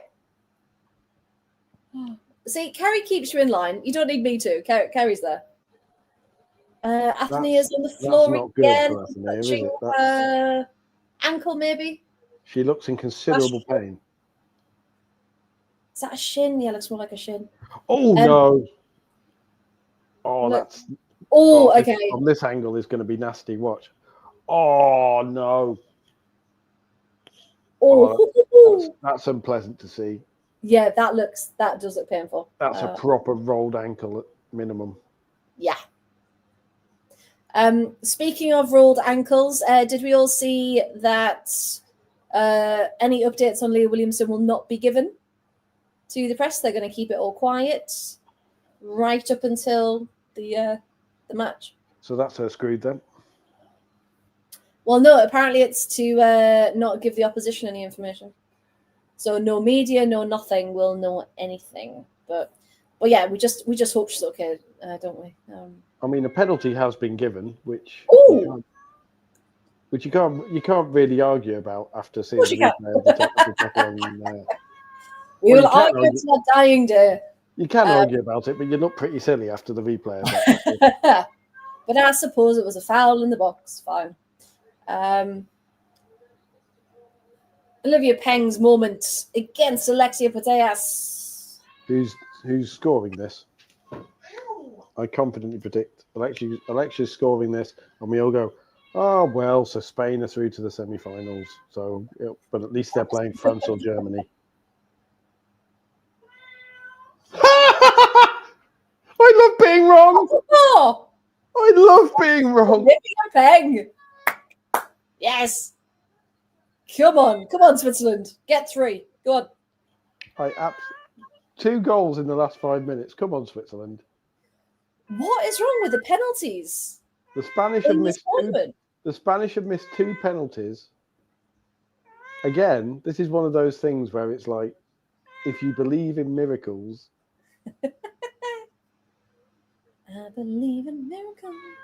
Spain missing 2 penalties. Go on, Noel. Go on. Lovely ball through. Kept in play down the left.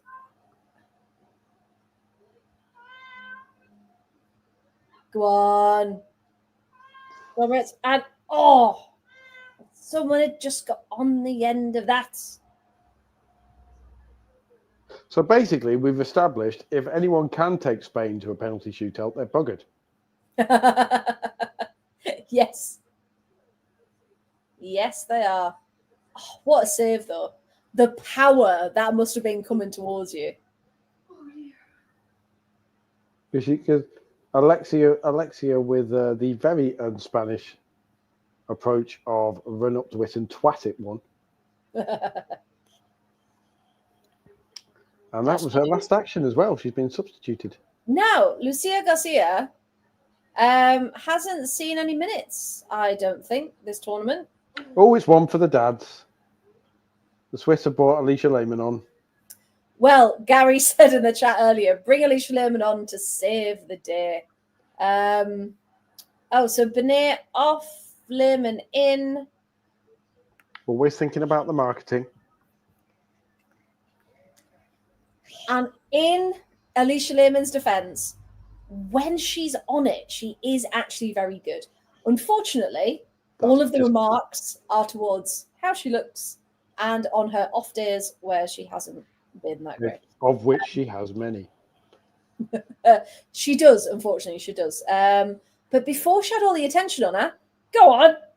Oh, did we all just see that run by Noel Moritz, by the way? We did. Shout out Noel Moritz. Villa.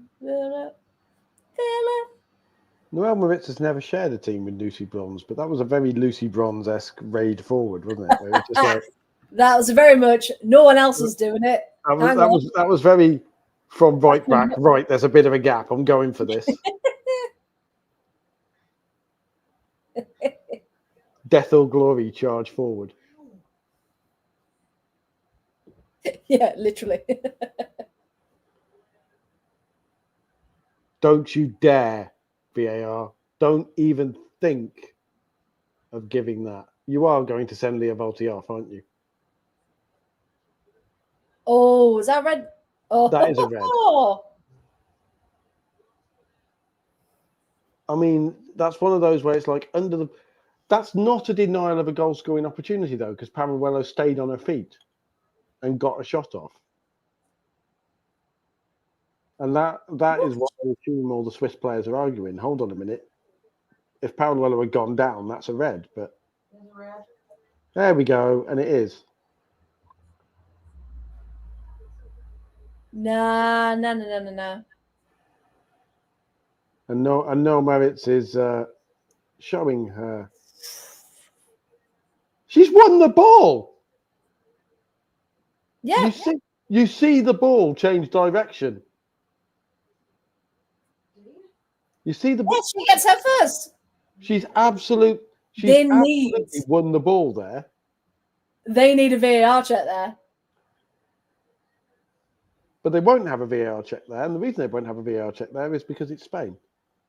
If that's the other way, 47 VAR checks, and Irene Paredes comes back on.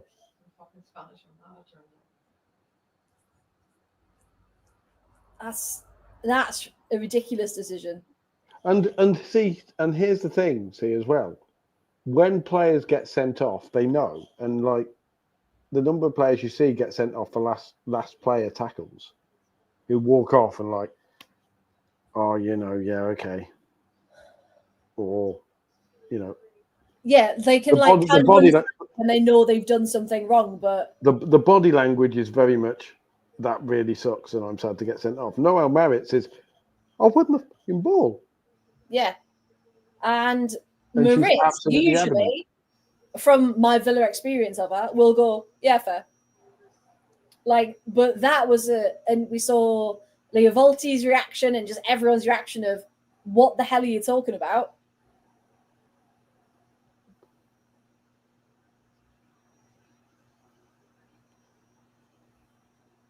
So Spain 5, Spain 3, Switzerland 0, because the ref has given them an extra one.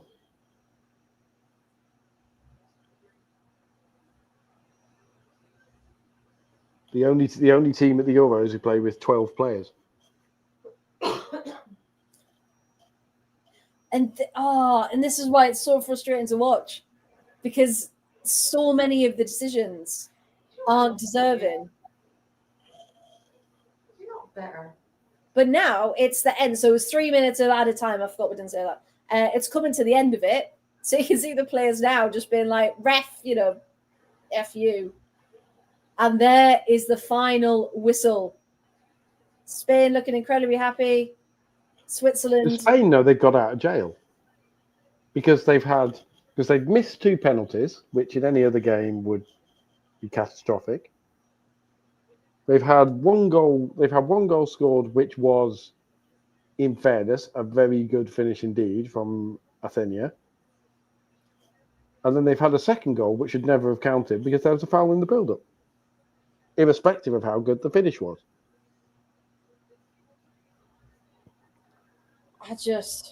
Other opinions exist, of course, but they're not right. But they're not correct. Freya said that. Freya said that, not me. That's I'm just pointing that out. Oh yeah, I'll take it. I don't care. But like you say, like Emma says, Emma makes an excellent point. VAR is here to stop stuff like that happening. Yeah. VAR is here to stop stuff like a goal being scored because of a blatant foul in the build-up. And how many times have we seen VAR go back 20 seconds in a perfectly good goal to go, actually pick up on something to someone had a finger offside, 3 phases of playback. Yeah. Therefore. But as Chris said, it was a direct red, so it should be checked. It just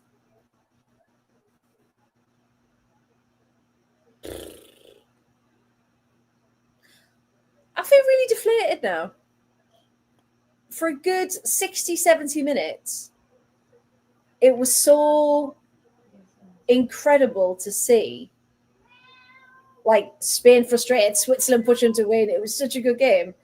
And then when things are taken out of your hands, like those decisions, and just it's so frustrating. So frustrating. Yeah. I do hope post-match coverage is Spain was shit and got out of jail, and we should acknowledge that Spain missed 2 penalties and had a goal that shouldn't have counted stay on, where VAR could have easily reviewed it and didn't. Yeah. And you just think, yeah, Maritz got sent off in, the dying minutes, so maybe, it wouldn't have changed much. But at the end of the day, it's just, it all just contributes to that bigger picture, doesn't it? And sorry, someone's just said, if anyone saw the lady, I'm assuming on the Spanish technical side, that went past with the huge glasses on. Did anyone else see her? She had a really small head and really big glasses. Someone's just saying she looked like Edna Mode. No capes. Oh, sorry, that tickled us. In our very serious conversation about this. So that's my reaction. Just a horse impression. That's my reaction to that. Spain winning 2-0. But yeah, France to hammer them, please and thank you. Absolutely good for Switzerland. Yep. But yeah, France or Germany, of course. We've got that to look forward to tomorrow. Or Germany, of course. We've got that to look forward to tomorrow. Yes, of course. Hopefully a, a fairer game, shall we say? But yeah, can we just take a minute to give the credit to Switzerland? We've been saying it all through this live stream. So if you're just tuning in now, we have been Team Switzerland, even though we should have been neutral, all the way through because of the fights and the quality that they possessed. And it was just, we were just waiting for that moment. Elia Pilgrim probably had their best opportunity as soon as she came on as a substitute. But unfortunately, it just wasn't to be. And a massive shout out, as Matt says there, to Liv Payne. What a brilliant goalkeeper she's proven herself to be, and a very, very good Chelsea signing as well. I don't like this at the end of a game where you just feel a bit hard done by. So I can't imagine how Switzerland feel. But I don't like being, and again, you don't like being in a position where you also know that none of this will get mentioned. It'll be, oh, Spain march on, and Claudia Pina scores a piss missile, and that's my version of Thunder Bastard, by the way, from now on. Right, okay. My criteria are a bit looser than Danny's, so if it's well, not we do quite have the golden rules, of course, of Danny's Thunder Bees. So if it's not quite a Thunder Bastard, it's still a piss missile. I can't hear the commentary, obviously, because I've got my earphones in, but they are talking about Pina's goal now, and they are focusing a little on Patry. Because what they'll be saying as well is they shouldn't have stopped. They should have kept defending. Yeah, it'll be, we'll blame. Yeah, blame Switzerland, rather than the horrendous call that was to not pull that back. And it's also a bit dishonest, because you've got, in the sense that you've got 3 elite footballers there who will have played games where they've been playing and they've seen fouls happen against their teammates, and just for that second they've gone, oh, it's a free kick, and slowed down, or they've eased off ever so slightly. Yeah, the level, didn't it? Yeah. I'll absolutely bet Steph Horton has probably, and Anita Asante as well, as both defenders, have had goals scored against them where they're like, there was a foul in the build-up, and they've switched off for a half second, the goal's gone in. Yeah. And in the post-mortem afterwards, they've been, well, we thought there was a foul. And probably reacted not very well to someone else going, well, you shouldn't have stopped playing, should you? Well, that's the thing. It seems I don't want pundits to be mindful of what they say. Like, I want them to be honest, and I want them to really discuss it. So again, we can't hear it, but we can see, the images of what's going on. And you'd hope that someone's got the sense to say it as it is. And that's why I like Emma Hayes so much, and Izzy Christiansen, and all of the pundits who we always talk about, are so accurate with their how they've read the game. Unfortunately, Emma's saying pundits are all saying how good Spain were and how good the second goal was, and apparently they're saying it was a foul, but Pina was first to the ball. So Pina was first to the ball because she was fouled, because Leah Volti, who had the ball, was fouled by Patry. Yeah. So I'm assuming that they will be equally understanding if Alex Greenwood is body checked off the ball by an Italian player and it's rocketed into the top corner. But we both know they won't be. We'll wait and see, won't we? In the semi-final. We both know they won't be, though, don't we? That's the thing. We both know if that was England, there would be all manner of raging about how our player was fouled, and they can't believe the ref hasn't seen it, and VAR didn't even review it, etc., etc.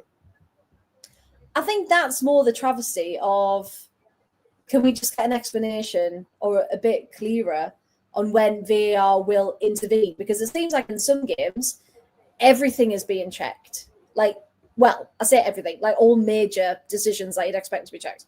But then in other games, it's not even mentioned. It's not even referred to. So it's like, how much does it rely on the actual official in the game? And obviously, we can at least say, obviously, because it's blatantly done, that they don't have officials from any of the competing countries. So, but in which case, how has an elite level VAR ref not seen? Maybe not at full speed, because fair enough, maybe at full speed you'd miss it. Yeah. But how have 4 sets of referees, four officials' eyes, seen that and seen the slow motion replay and not gone, we should probably look at this. Hold on a second. I do think Graham put something. Hang on. He says, I've just watched it back about 5 times. I think she does just get the play before the ball. It's very, very close, but there's nothing clear and obvious to overturn it. It's not the getting the player before the ball. It's the yanking her away so she can't win it back. It's the obstruction, because okay, she might get her foot in and knock the ball slightly away, but Volti has body position on it. Oh, actually, she should have said, Graham, was that about Noel Moritz or was that about Lilia Volti? If that was about Noel Moritz, then that's fair. You know, if it is that narrow, then fair enough. Yeah, that was a red card he was talking about. Yeah. Thought so. Yeah. But still, you'd expected a decision like that it would get checked at least once over. If it was enough to be like, you say, if goals are routinely checked, yeah, and 3 sets of eyes have looked at that challenge and not gone, we should probably look at that a bit more, then that is a travesty. And you have to question what's gone on. It's not just me though, is it? Like, I swear, even last night, most things were potential VAR check, potential penalty check. Like, it was pretty much every 5 minutes. Yeah, and it was panic. There were at least 3 potential penalty checks. Yeah. That we never even saw the replays of, because presumably they took one look at the replay and went, yeah, no, that's nowhere near. Yeah. But something like that, where the replay over and over again, and if even the pundits are not looking at it and going, oh, well, you know, if Alex Scott, as a former defender, is not looking at that going, with 3 former professionals, is not looking at that replay and going, do we think that there's a little bit of a controversy with the challenge before the goal, and not even bringing up the conversation, then that's not good. No, and that's the issue, isn't it? Like, fair enough, if they went through VAR, it was checked, fine. The issue is when no one's bothering in some games, but they're doing it all the time in the others. And I think if that happens to England, yeah, they're still debating it now. If that happens in your average men's tournament game, yeah, at a knockout stage, whoever is presenting match of the day now is asking Micah Richards or Alan Shearer or whoever, oh, you know, this is interesting. Why don't we talk about this? Yeah, it's actually spoken about and actually discussed. But that's why we're here, isn't it? To bring up the conversation and to really talk about these things. Because, like you say, that was very much default media. Let's say how amazing Spain are mode. Yeah, and they were good tonight. You can't disagree with that. They are very high quality players. But was that the level we're used to? No. Did they look outstanding? No. Did Switzerland put on a really bloody good performance? Yes. And that needs to be talked about. It wasn't a typical Spain performance. Yes, they got the job done. Yes, you know, Claudia Pina's goal, incredible, but they weren't that impressive in the grand scheme of things. Whereas Switzerland coming into this tournament with, people had little to no expectation. The fact that they've got through to a quarterfinal for the first time and did that tonight for a good hour, 70 minutes against Spain. And then, of course, the decisions we've talked about. But what a performance from Switzerland. And I think that should be our main take from tonight, that Switzerland are very much competitors. And France and Germany will both watch that and go, if that's what the Swiss can do to Spain, when Spain is supposedly in tournament football, we'll do them. Particularly with those through balls that were scaring the heck out of the left side of the Spanish defence. Yeah, absolutely. And you think, the level that definitely France and Germany will know what they can do as well. The level that they're both playing at, they're really going to push this Spanish side in that semi-final.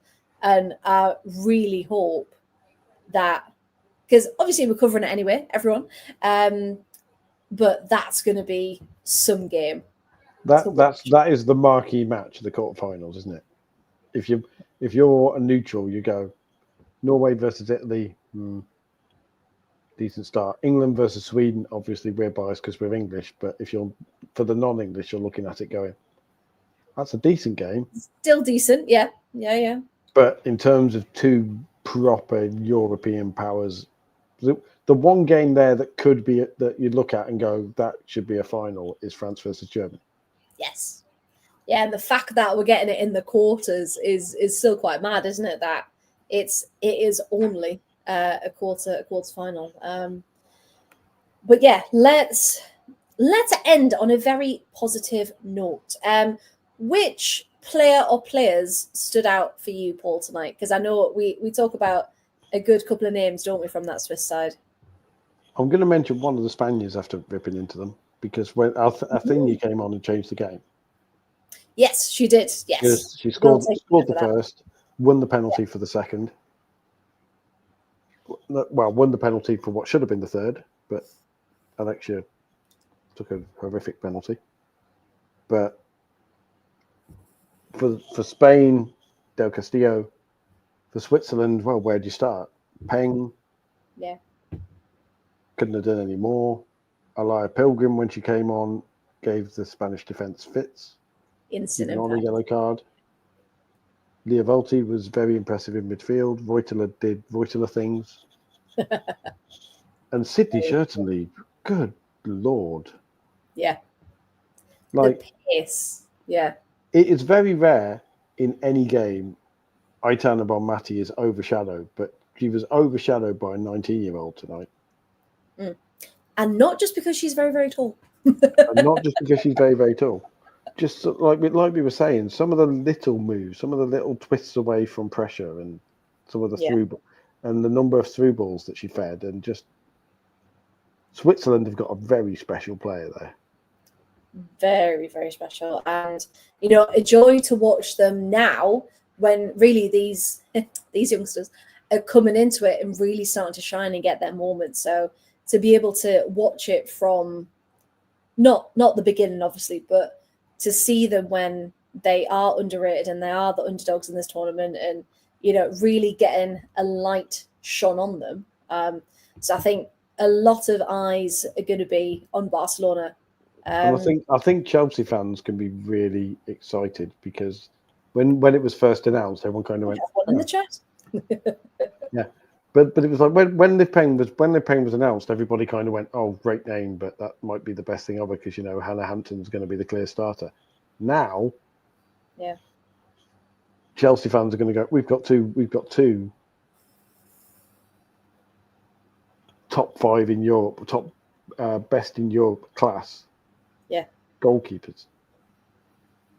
Yeah, she's proven to everyone why Chelsea were interested and why Chelsea have signed her. So Matt, you enjoy her being a part. And Matt is like us as well, singing Pilgrim's praises. I think Alaya Pilgrim, because I believe Alaya Pilgrim plays in the Bundesliga as well. I'll double check that one. Yes, not quite sure off the top of my head. So yeah, that'd be Well, she may play in Sweden actually, Ally Pilgrim. In which case, again, with all due respect to the Swedish league,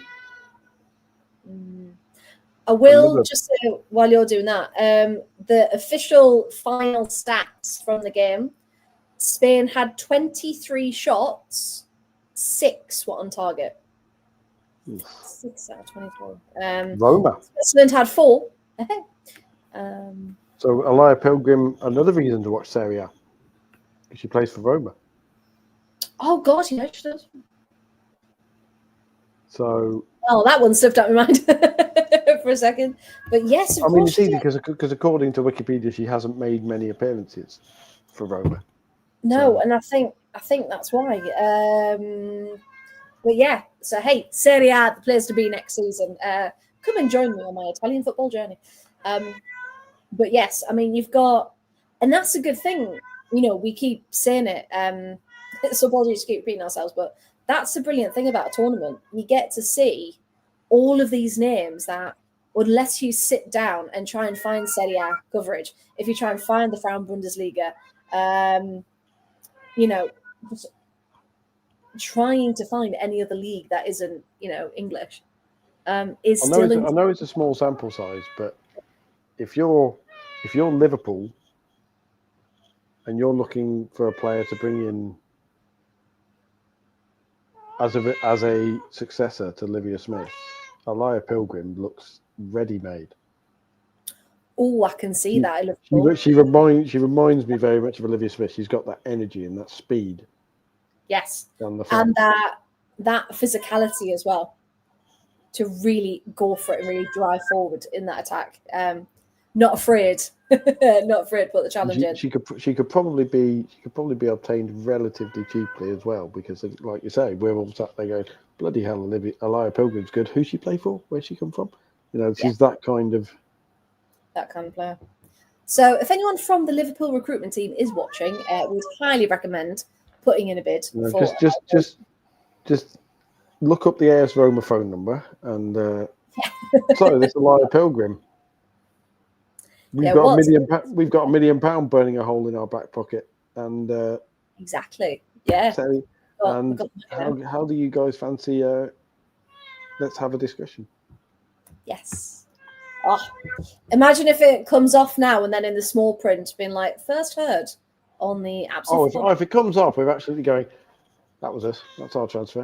Yeah. Here is. We like some commitment, please. Thank you. 2:13. We've been talking about it for about 3 minutes, so about 2:10. Sam, clip that. So if Ally Pilgrim does end up in Liverpool on the day of the signing, we predicted this.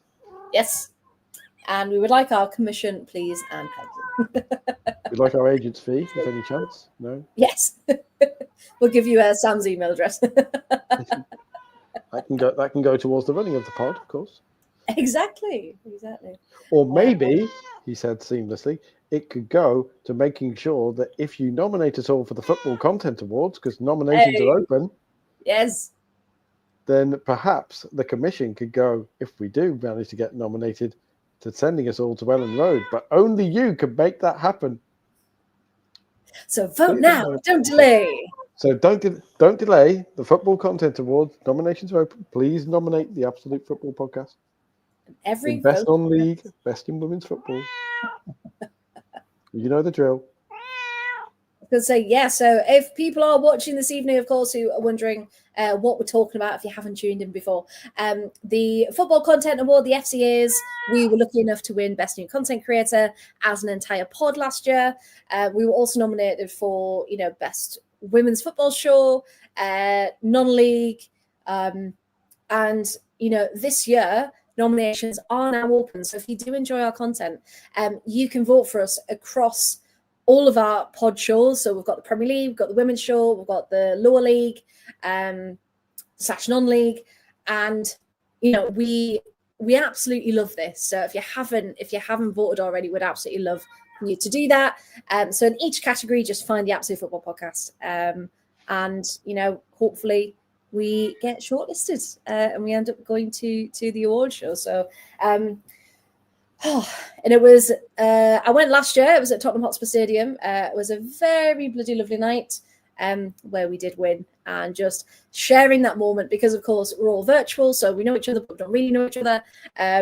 And we can't just hang out when we want to. You know, this is our version of hanging out with our friends. Yeah, I think I've been in the same place as other people from the pod once, and that was last July. yes, for the meetup. Yeah, couldn't quite make it. I can't do escape rooms. If anyone asks. We're due another one, aren't we? We're due another pod meetup. Need to get that sorted. But yeah, if you could spare a moment to vote for us, we'd really. You can go and watch Elia Pilgrim's debut for Liverpool. Yeah. Oh, that would be the best pod day out. Just contact Liverpool. Hello, excuse me. Could we have 7 media passes, please? 7 media passes, and but particularly 2 for Freya and Paul, because they're manifested Elia Pilgrim. 7 media passes at a post-game interview with Elia Pilgrim on her fantastic decision to move from Serie A to Liverpool. If it was lower leagues, you know how in the lower leagues players are still sponsored, like in the lower tiers. Yes. Yeah. Probably not going to happen in the WSL, but imagine if we could, and we would love player sponsorship and an Elia Pilgrim shirt for the pod, please. Oh, we could definitely do that. Definitely. Because you can still sponsor Devon players, and you can still sponsor lots of other leagues. But yeah, I would totally invest in sponsoring Elia Pilgrim on her move to Liverpool. Maybe you could sponsor her hairbands or something. Yeah, just a little something on our shin pads, just like Team Chaos branded shin pads. Yeah. Every time she kicks someone up in the air, we've got a little part of it. And it's got like a sound on it as well. That's just like us, like as soon as it comes into contact for a tackle. It's got the opening guitar riff of the intro. Yeah. I just go ding, ding every time she kicks someone up in the air. Oh, the flights are fancy. Oh dear. But hey, that's where I think we're going to leave it, because what a game this has been for the most part. And we will continue to sing the praises of the Swiss national team, because what a performance, making history, and it's been an incredible tournament for them. And also positive, you know, we've officially reached celebrity status when in the chat people are arguing about, well, I've met one member of the team, I've met one. I'm actually meeting Matt tomorrow, because we will probably talk at great length about this game, and I'll rant about Spain again across the. And for that, tune in live. And then we're back tomorrow night. We're back tomorrow night. We are indeed, for the final quarterfinal between France and Germany. It promises to not be one to miss. As we mentioned earlier, it could be a final, but we get a sneak peek here in the quarters. So join us again, 8:00. We'll be here bringing you all of the live action. So thank you very much to everyone who's watched, listened, subscribed, followed. We are now at 1,500 subscribers on the Absolute Football channel. If you could give a like and subscribe to the Whole 115 Yards as well, I'd be very appreciative. It's a much newer channel, so trying to get that engagement up, because we are in partnership with the brand during this tournament. So thank you so much. Good evening, everyone, and be back here 8:00 tomorrow, because we will be right here for France versus Germany. So we'll see you then.